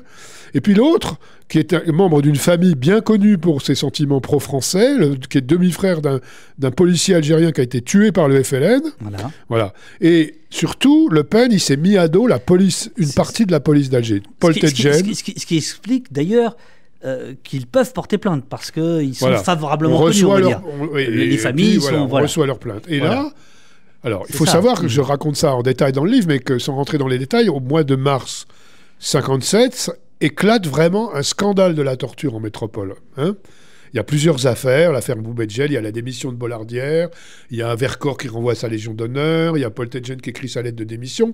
Ça chauffe pour Guy Mollet, bon, relativement. Hein, et donc, l'affaire, les agissements tapageurs de ce député lieutenant qui se permet de se battre avec des flics dans les rues d'Alger, qui les accuse d'être de mèche avec les félagas, et la présence de cet écrit, de ces rapports de police, c'est très important, qui pourraient être rendus publics, bien sûr, hein, font qu'à mon avis, on lui a dit maintenant il faut partir. Et d'ailleurs, alors il y a un document un peu mystérieux pour moi, mais que je regrette vraiment de ne pas avoir pu consulter. En 1994, il y a une biographie de Le Pen qui paraît aux éditions du Seuil. Et quelques temps après, les éditions du Seuil reçoivent une lettre de quelqu'un qui dit « Moi, j'étais infirmier ambulancier à Alger en mars 57 et j'ai conduit, caché dans mon ambulance, Jean-Marie Le Pen à l'aéroport. » Tu racontes ça, oui. Voilà. Et ça, bon, parce que je ne sais pas ce qu'il peut dire. Et la lettre, je l'ai cherchée. Elle n'est ni aux archives à l'IMEC où il y a les archives des éditeurs, ni aux éditions du Seuil. Je n'ai pas pu mettre la main dessus. C'est bien dommage. Bon, en tout cas, il est clair qu'il est parti avant terme et qu'il n'explique pas pourquoi. Hein. Et peut-être donc planqué dans une ambulance qui est quand même pas non plus fameux quoi. Alors, il va, Le Pen, dans les années 80, 90, on va arriver au Monde 2002, mais d'abord, ce qu'il va dire, c'est que, écoutez, c'est des témoignages tardifs, quand Libé, René Vauthier, Le Canard font leur révélation au milieu des années 80. Il dit, 1, c'est des témoignages tardifs, 2, c'est tous des gars du FLN, donc tout ça n'est pas bien sérieux, tout ça est orienté. Et il dit même, c'est particulièrement pervers, il dit, en fait, c'est pour se faire... c'est des Algériens en mal de notoriété qui m'ont vu à la télé et donc qui ont inventé le fait qu'ils auraient été torturés par moi. En réalité, les Algériens en question, ils sont pas responsables du tout de ce calendrier. C'est parce que des journalistes français sont allés les interroger qu'ils ont parlé. Jusque-là, personne n'était allé les interroger. Hein, voilà. Alors, bien sûr que ce sont des Algériens sympathisants du FLN. C'est bien eux que l'armée française a torturés. C'est pas les résidents japonais en Algérie. Bon, tout ça, ce sont des arguments qui ne tiennent pas la route. Hein. Alors ça, c'est un point très important, je trouve, qui ressort dans ton livre, puisque donc en 2002, il va y avoir une enquête extraordinaire du Monde qui là met tout le monde d'aplomb. Tu vas rentrer dans les détails, tu vas nous expliquer ce qui est raconté, ce qui est expliqué. Mais alors, je n'attaque absolument pas les journalistes, Lionel Duroy de Libération, Florence Baugé, c'est ça, du Monde. Ils ont fait un travail absolument remarquable, mais est-ce qu'il n'y a pas, dans la presse, cette idée que quand il y a un danger Le Pen, donc les élections de 84, puis de 86, les élections de 2002, alors à ce moment-là, on sort l'artillerie, et le reste du temps, l'artillerie, on bosse, quoi, et le reste du temps, finalement, on accompagne. Je ne parle pas du tout des journalistes qui, eux, ont fait leur travail, mais je parle là, si tu veux, d'une tendance. Est-ce qu'on peut dire... éditoriale. Est-ce qu'on peut dire ça, ou est-ce que c'est... Bien sûr, tu as raison. Non, mais c'est pour des préoccupations franco-françaises qu'on est allé remuer le passé de Le Pen. C'est le sens de mon expression, c'est la rançon de sa gloire. Oui. Hein, et donc les Algériens, eux, n'ont joué aucun rôle particulier là-dedans. Donc quand on est allé les interroger, ils ont parlé, quoi. Mais effectivement, c'est pour freiner, en croyant pouvoir freiner l'ascension de Le Pen, qu'en 84 et en 2002, on est allé chercher ces histoires. Cela dit, le travail qu'a fait Le Monde en 2002, à partir de 2000 à 2004 ou 2005, c'est un travail de fond. Hein, ce qu'a fait Florence Baugé, à l'époque où Edoui Plenel était directeur de la rédaction du Monde. C'est un travail énorme qui a vraiment fait éclater une bombe en France. Il faut quand même savoir que, grâce à elle, on a entendu les remords du général Massu, qui a dit, peu de temps avant de mourir, on aurait dû faire autrement. C'est elle qui a fait parler Paulo Sarès. C'est elle qui a révélé toutes sortes d'histoires, pas seulement sur Le Pen, également sur Maurice Schmitt, qui lui-même a torturé dans une école à la Casbah d'Alger et qui est devenu le chef d'état-major du président François Mitterrand, qui lui aussi attaque en diffamation ceux qui rappellent ce passé. À propos de Mitterrand, j'avais complètement oublié. Bon, faut dire que j'étais minot, 82, j'avais quoi, 14 ans. Il a gracié les gens de l'OAS. Oui, c'est la dernière loi d'amnistie, donc il y en a eu... Alors c'était celle où il y avait aussi Action Directe et tout ça, c'est ça, c'est le même paquet? Alors écoute, ça je ne crois pas. Hein. Alors je sais pas, écoute, franchement je ne me rappelle plus de ce détail-là, mais il a dû faire un paquet pour cacher un peu le truc, à mon avis, probablement. Ouais. Mais effectivement, et donc les derniers...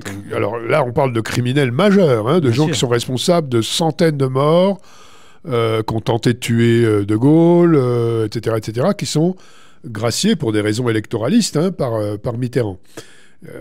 Mitterrand qui a eu quand même un rôle en tant que ministre de la Justice, il a quand même donné son aval à 45 exécutions capitales, hein, qui étaient des exécutions qu'on donnait en gage aux ultras, aux pieds noirs d'Alger qui les réclamaient, quoi.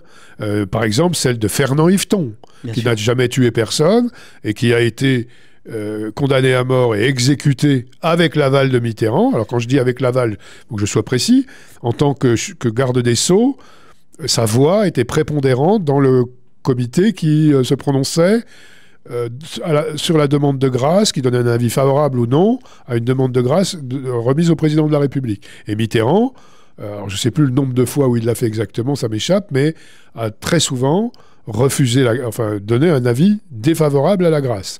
Voilà. On dit d'ailleurs que c'est une des raisons qu'il aurait, les remords qu'il aurait taraudés, qu'il aurait poussé à abolir la peine de mort en 81. Ça, je ne sais pas. Pour ceux et celles que ça intéresse, Fernand Yveton, il y a un livre magnifique de Joseph Andras qui raconte très bien. Je crois qu'il y a eu je me demande s'il n'y a pas eu un film qui a été adapté d'ailleurs mais il faut dire aussi qu'il n'y a qu'un seul livre d'histoire sur l'affaire Fernand Yveton, c'est le livre qu'a écrit Jean-Luc Enaudi en 86, dont s'est beaucoup inspiré Joseph Andras dans son très beau bouquin de Nos frères blessés, et dans un très bon film également qui s'est inspiré, lui qui a adapté le roman de Joseph Andras. Voilà, c'est ça. Alors, 2002, il y a ces révélations absolument fracassantes de la France en Algérie par Le Monde.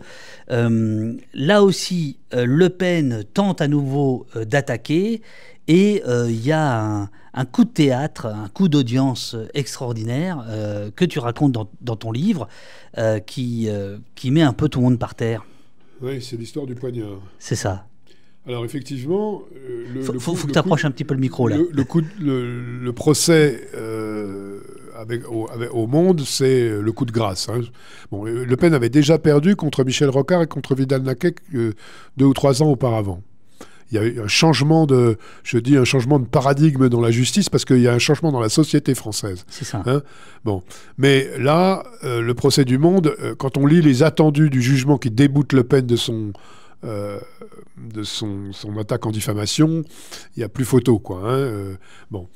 Alors effectivement, il y a un épisode extraordinaire dans ce procès, c'est qu'à la fin des débats, le poignard, donc oublié par Le Pen dans la maison de la Casbah des Moulets, est évoqué, et la présidente dit « Alors il est où ce fameux poignard ?» Et là, Maître Baudelot, qui vient de mourir d'ailleurs, qui est l'avocat du Monde, dit « Eh bien il est là ». Et il sort. Et il le montre à la présidente et aux assesseurs qui se le passent complètement. Il y a un moment de sidération.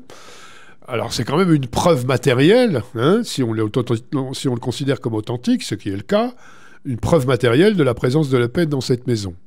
Alors Florence Où Baugé... il n'avait rien à faire. C'est-à-dire que s'il est Oui. là, c'est pour des raisons... c'est clairement, oui. Voilà. Et Florence Baugé, dans son livre Algérie, une guerre sans gloire, raconte comment elle l'a fait venir de façon un peu rocambolesque. Hein. C'était pas facile de transporter un poignard en avion, Oui. surtout celui-là. Et donc, j'ai un peu oublié les détails de l'histoire, mais ça lui a pris ça lui a donné beaucoup de peine d'apporter ce poignard. Voilà. Et donc là, Le Pen, il est débouté. Donc c'est le dernier procès qu'il a intenté. Je ne pense pas, moi, que j'aurai droit au même traitement. Je ne pense pas que le Rassemblement national soit stupide au point de remettre ça. Mais bon, voilà, enfin, j'y suis prêt, moi. Hein. Mais alors, il est 22h18, nous sommes le 30 janvier, je crois, quelque chose comme ça, ou le 29 janvier 2024, à cette heure-ci. Est-ce qu'on peut dire Le Pen a torturé sans risquer un procès en diffamation ou pas? Écoute, à mon avis, étant donné la jurisprudence que je viens de rappeler, les 3 derniers procès perdus, oui, puisque quand on le dit ça, on s'appuie sur des enquêtes extrêmement sérieuses, hein, oui, bien sûr, dont les attendus du dernier jugement disent qu'elles ont été très sérieuses, qu'elles ont été... par exemple, Florence Baugé, elle est allée jusqu'à... dans la nuit du 2 au 3 février 1957, les témoins montrent Le Pen agir dans 3 maisons différentes de la Casbah, voilà. au cours de la nuit. Et là, chronomètre en main, vérifier elle-même que c'était faisable. que c'était matériellement possible. Bon, donc je vois pas, sur le plan légal, il n'y a plus de problème. De ma part, c'est ce qui est ici, là, c'est ça? Sur la carte, non? Ouais. Voilà, c'est ce qui est ici sur... ah oui, alors attends, je vais changer de caméra pour bien montrer. C'est ce moment-là, dans la Casbah, où effectivement, c'est la rue Sphinx, la rue Aben Serraj et la rue Ben Ali, qui sont très proches l'une de l'autre, et effectivement, dans la même rue... Oui. Excuse-moi. Oui, je t'en prie.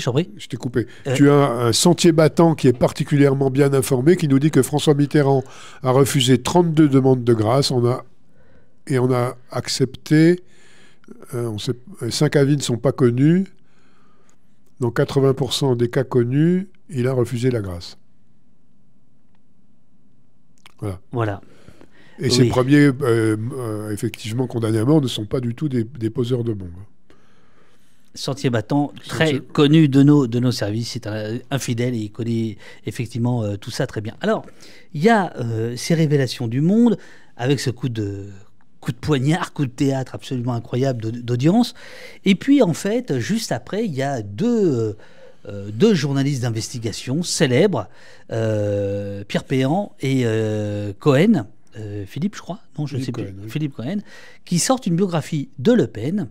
Et là, tu prends plusieurs pages pour démonter leur travail. Ah oui, parce qu'ils font la synthèse des mensonges de Le Pen dans leur livre. Hein. Et comment tu expliques ça ? Je ne sais pas l'expliquer. Moi, je pense... Ce livre a été accusé à l'époque, en 2012, quand il est sorti, d'être un travail de dédiabolisation de Le Pen. Hein.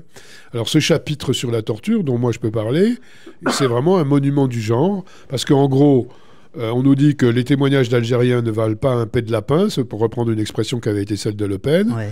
Ben, en revanche, on prend pour argent comptant tout ce que les amis de Le Pen, ses anciens confrères dans l'armée, etc., ces témoins de moralité ont raconté. Hein. Alors avec des gens comme celui qui était le tortionnaire en chef de la Villa Sésigny, Roger Fauque, ou encore le capitaine Martin... qui a été expulsé de l'armée française et qui est devenu général dans l'armée d'Omar Bongo. Voilà, c'est ça, et avec des arguments sur les pensionnés du FLN, sur le secteur dont Le Pen n'aurait pas pu sortir.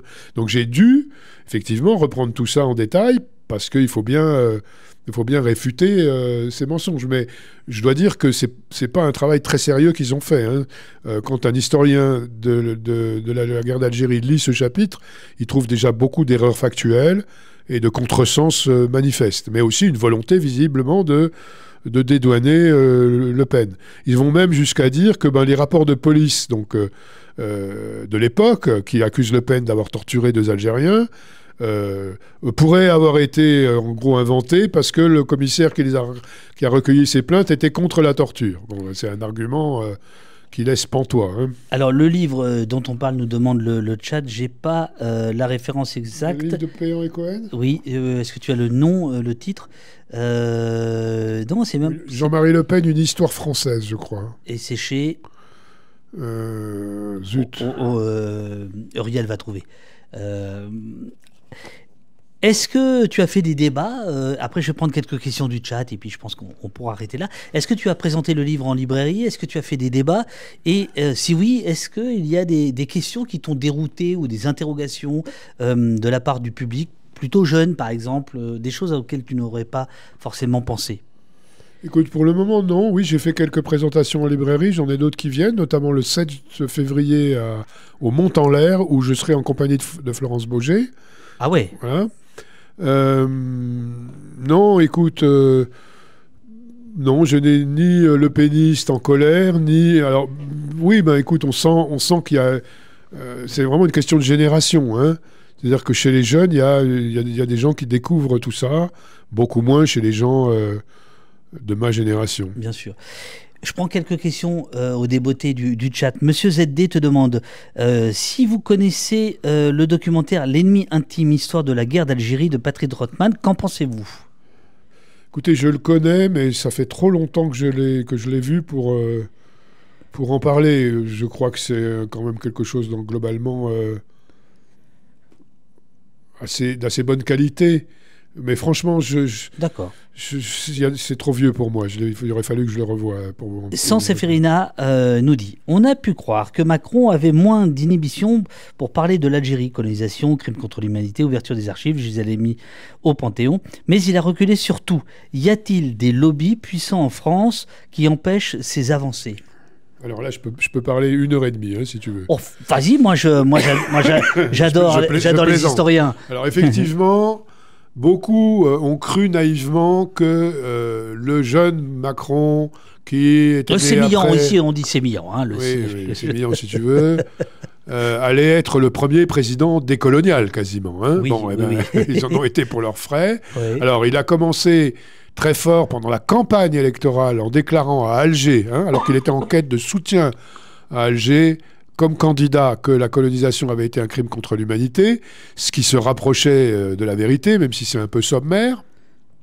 Et depuis, il a eu une audace, un truc de bonne qualité, c'est la reconnaissance de la responsabilité de la France, justement, pendant cette même bataille d'Alger, dans la torture et l'assassinat de Maurice Audin. Oui, bien sûr. Et puis, ensuite, il a fait de la guerre d'Algérie une boîte à communication, qui distribue des gestes symboliques aux différentes communautés qui sont censées exister, un coup pour les pieds noirs, un coup pour les harkis, un coup pour les Algériens et leurs descendants ou l'immigration d'origine algérienne.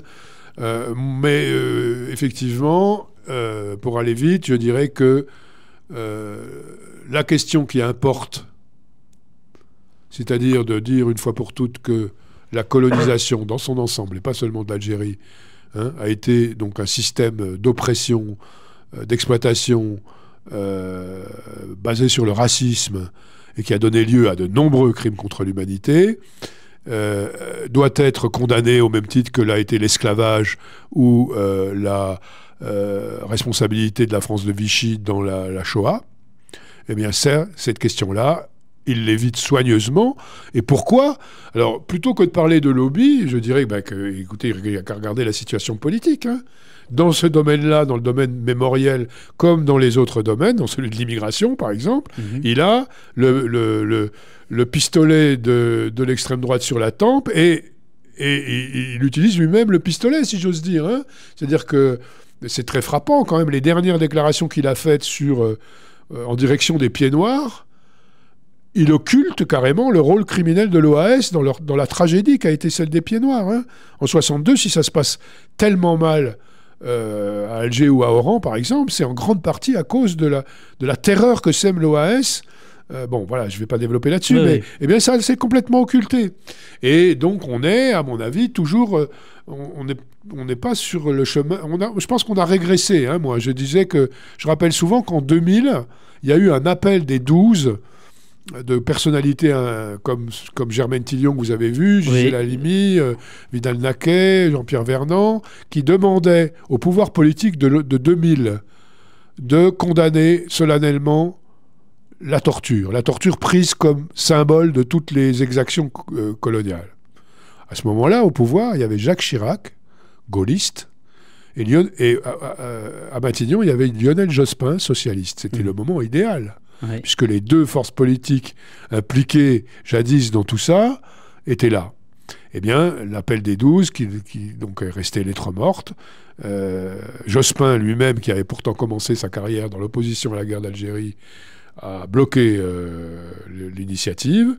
Et voilà, ça se fait sentir. C'est-à-dire qu'aujourd'hui, bien malin qui peut dire ce que pense la République française de cette époque. Enfin, je voudrais rappeler quand même que le colonialisme, c'est 4 siècles d'histoire de France. Hein. Parce qu'on parle de l'Algérie, mais l'Algérie, c'est un peu l'arbre qui cache la grande forêt de l'histoire coloniale française. Hein. Et il n'y a pas eu que l'Algérie. On pourrait parler de ce qui s'est passé au Cameroun, à Madagascar, en Indochine, dans les pays du Sahel, etc. Enfin bon. Or, c'est l'objet toujours d'un déni.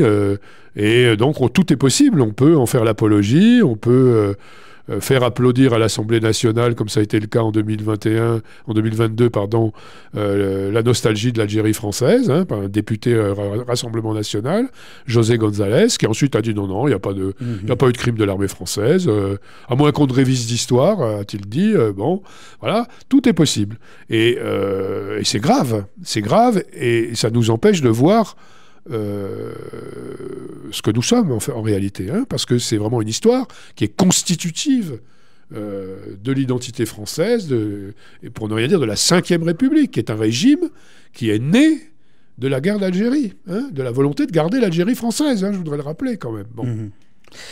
Trognon te demande, nous dit, je comprends pas s'ils étaient, les militaires français en Algérie, s'ils étaient en roue libre ou si toute la hiérarchie était au courant. Alors, toute la hiérarchie était au courant, bien sûr. Hein. Il faut bien se mettre dans la tête que c'est un système qui est couvert par le pouvoir politique.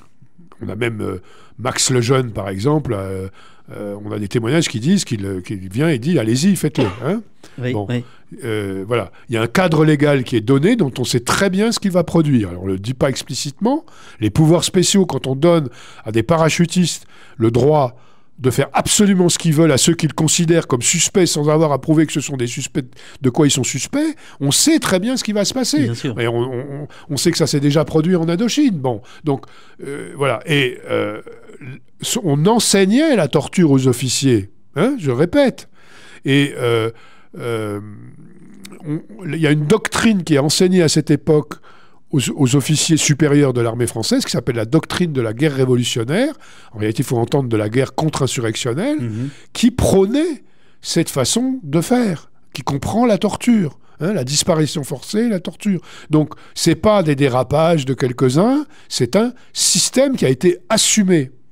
Voilà. Alors justement, Lucopat te demande, est-ce que l'on sait quelle était l'implication des ministres de la 4e République concernant la torture systématique?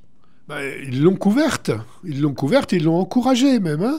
Ils applaudissaient au résultat formidable de la 10e division parachutiste à Alger. Et donc ils étaient au courant. Guy Mollet, on lui avait adressé, Vidal-Naquet disait, il avait une armoire pleine de témoignages, et il continuait à dire à la télévision que c'était pas possible, que le pays des droits de l'homme ne pouvait pas faire ça. Mais ils étaient parfaitement au courant. Ça fait pas l'ombre d'un doute, c'est documenté. Donc, encore une fois, il ne s'agit pas d'une bavure ou d'un dérapage, encore moins de la volonté de quelques sadiques de faire du mal. Il s'agissait Mathieu Rigouste a écrit des choses intéressantes là-dessus. Hein, il s'agit de faire la guerre à un peuple. Et on a, nous, Français, inventé, c'est peut-être exagéré, mais on a vraiment été une école française de la guerre contre un peuple qui se pratique comme ça et qui continue à se pratiquer comme ça. Ben, par exemple, à Gaza, hein, quand j'ai appris, moi, que l'armée israélienne allait investir au sol la bande de Gaza, j'ai dit, ils vont refaire la bataille d'Alger, et très vite, on a vu affluer des témoignages de torture, d'exécution sommaire. Hein, parce que c'est consubstantiel à ce type de conflit de nature coloniale. Tu parlais de Rigouste, là, c'était donc un seul héros, le peuple, c'est ça? Alors, Mathieu Rigouste, il a écrit Un seul héros, le peuple, qui est consacré à un moment particulier de la guerre d'indépendance algérienne, mais il a écrit beaucoup de choses sur les méthodes de contre-insurrection des armées. Oui. Absolument. Et il a un film sur la militarisation et le complexe militaro-industriel et le maintien de l'ordre qui est en cours de montage. Il y a un appel aux dons qui a été fait et Mathieu est venu plusieurs fois ici. Encore 2-3 questions si tu veux bien. Il y a Altos qui te demande, est-ce qu'il n'y aurait pas un souci avec Benjamin Stora trop omniprésent sur la mémoire de la guerre d'Algérie? Alors, j'ai oublié de dire tout à l'heure quand même... pour être complet, que Benjamin Stora vient de m'envoyer un texte paru dans une revue dans lequel il dit qu'il s'est trompé à propos de Le Pen et qui écrit textuellement « Jean-Marie Le Pen a torturé ». Bon, il fallait le dire. Voilà. Alors, écoutez, Benjamin Stora, il a joué un rôle important dans le retour à l'histoire de la guerre d'Algérie, avec notamment son livre « La gangrène et l'oubli ».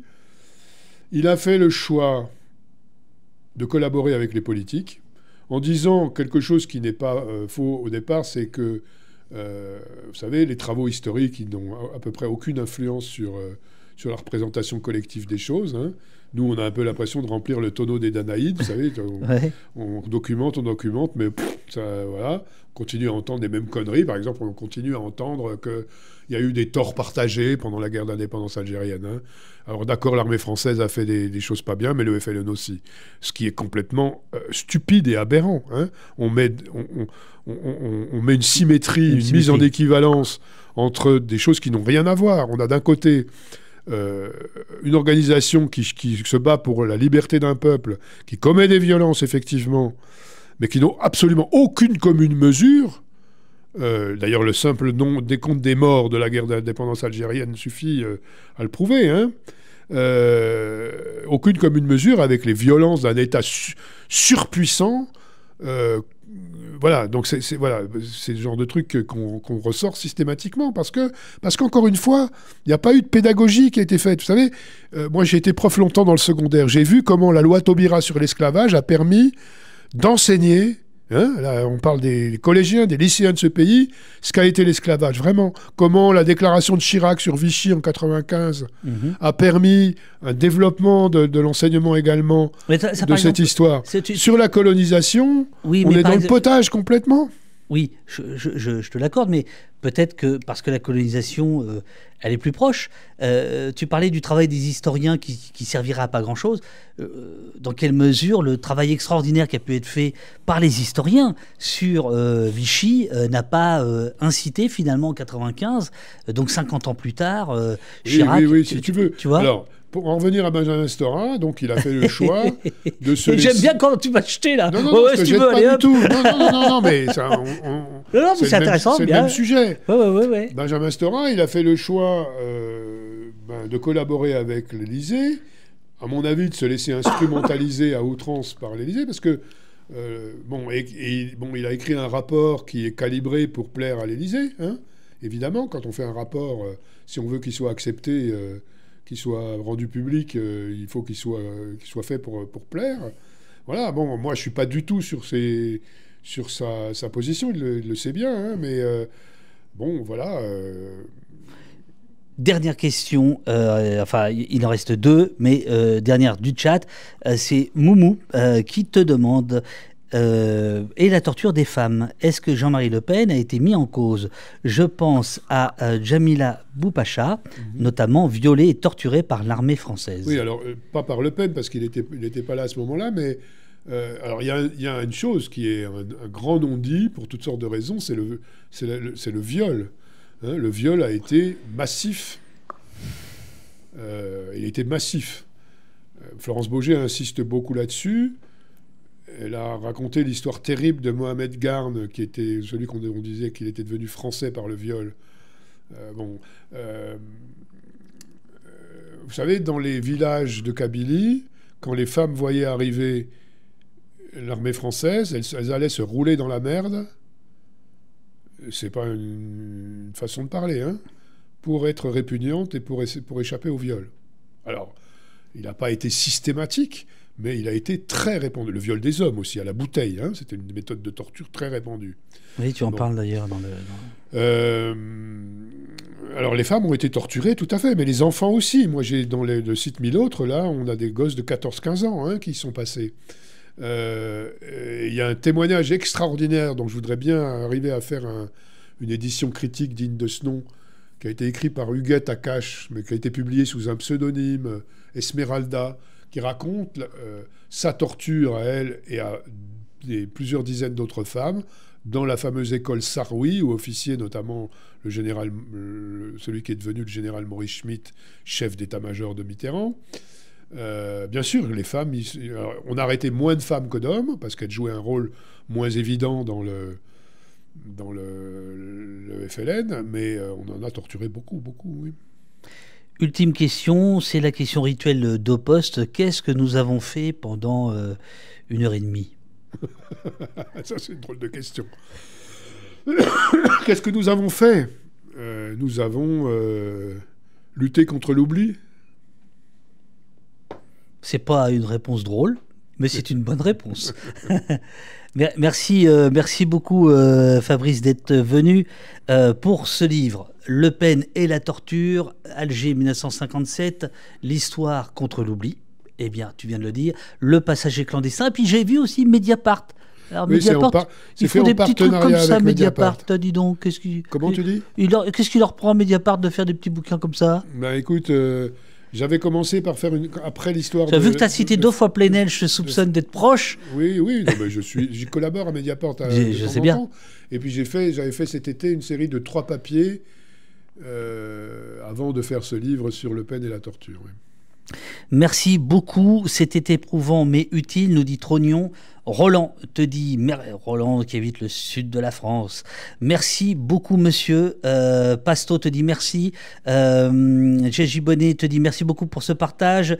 Hurlala Lune nous dit merci, te dit merci monsieur, c'était dur de ouf mais trop bien, nous dit Anis Graffiti. Bah là tu peux lire, voilà. Merci beaucoup te dit Unexpected. Merci Fabrice pour l'entretien et la signature de ma pétition. Merci, c'était pas... Oui, la signature pour Kamel Daoudi, oui. C'est lui. Sentier battant, c'est lui. C'est Kamel Daoudi. La Gauchia, c'était 89. C'était passionnant. Merci beaucoup. Merci pour cette soirée de devoir de mémoire. Oui, excellent article, mais éprouvant aussi, nous dit Altos. Voilà, ça n'arrête pas. Merci à vous tous. Alors, les amis, moi, je vais rester avec vous parce que je vais vous faire gagner quelques... Attends, il y a quelqu'un qui m'attend aux États-Unis, là. Invitez-moi, je viens tout de suite.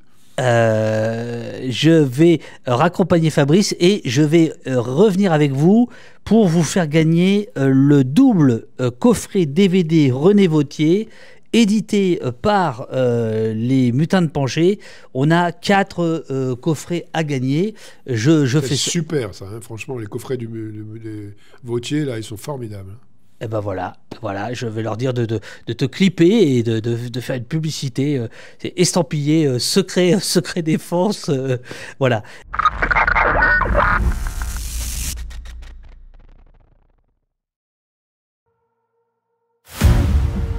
La riposte, c'est vous. Suivez la chaîne, activez la cloche, donnez au poste.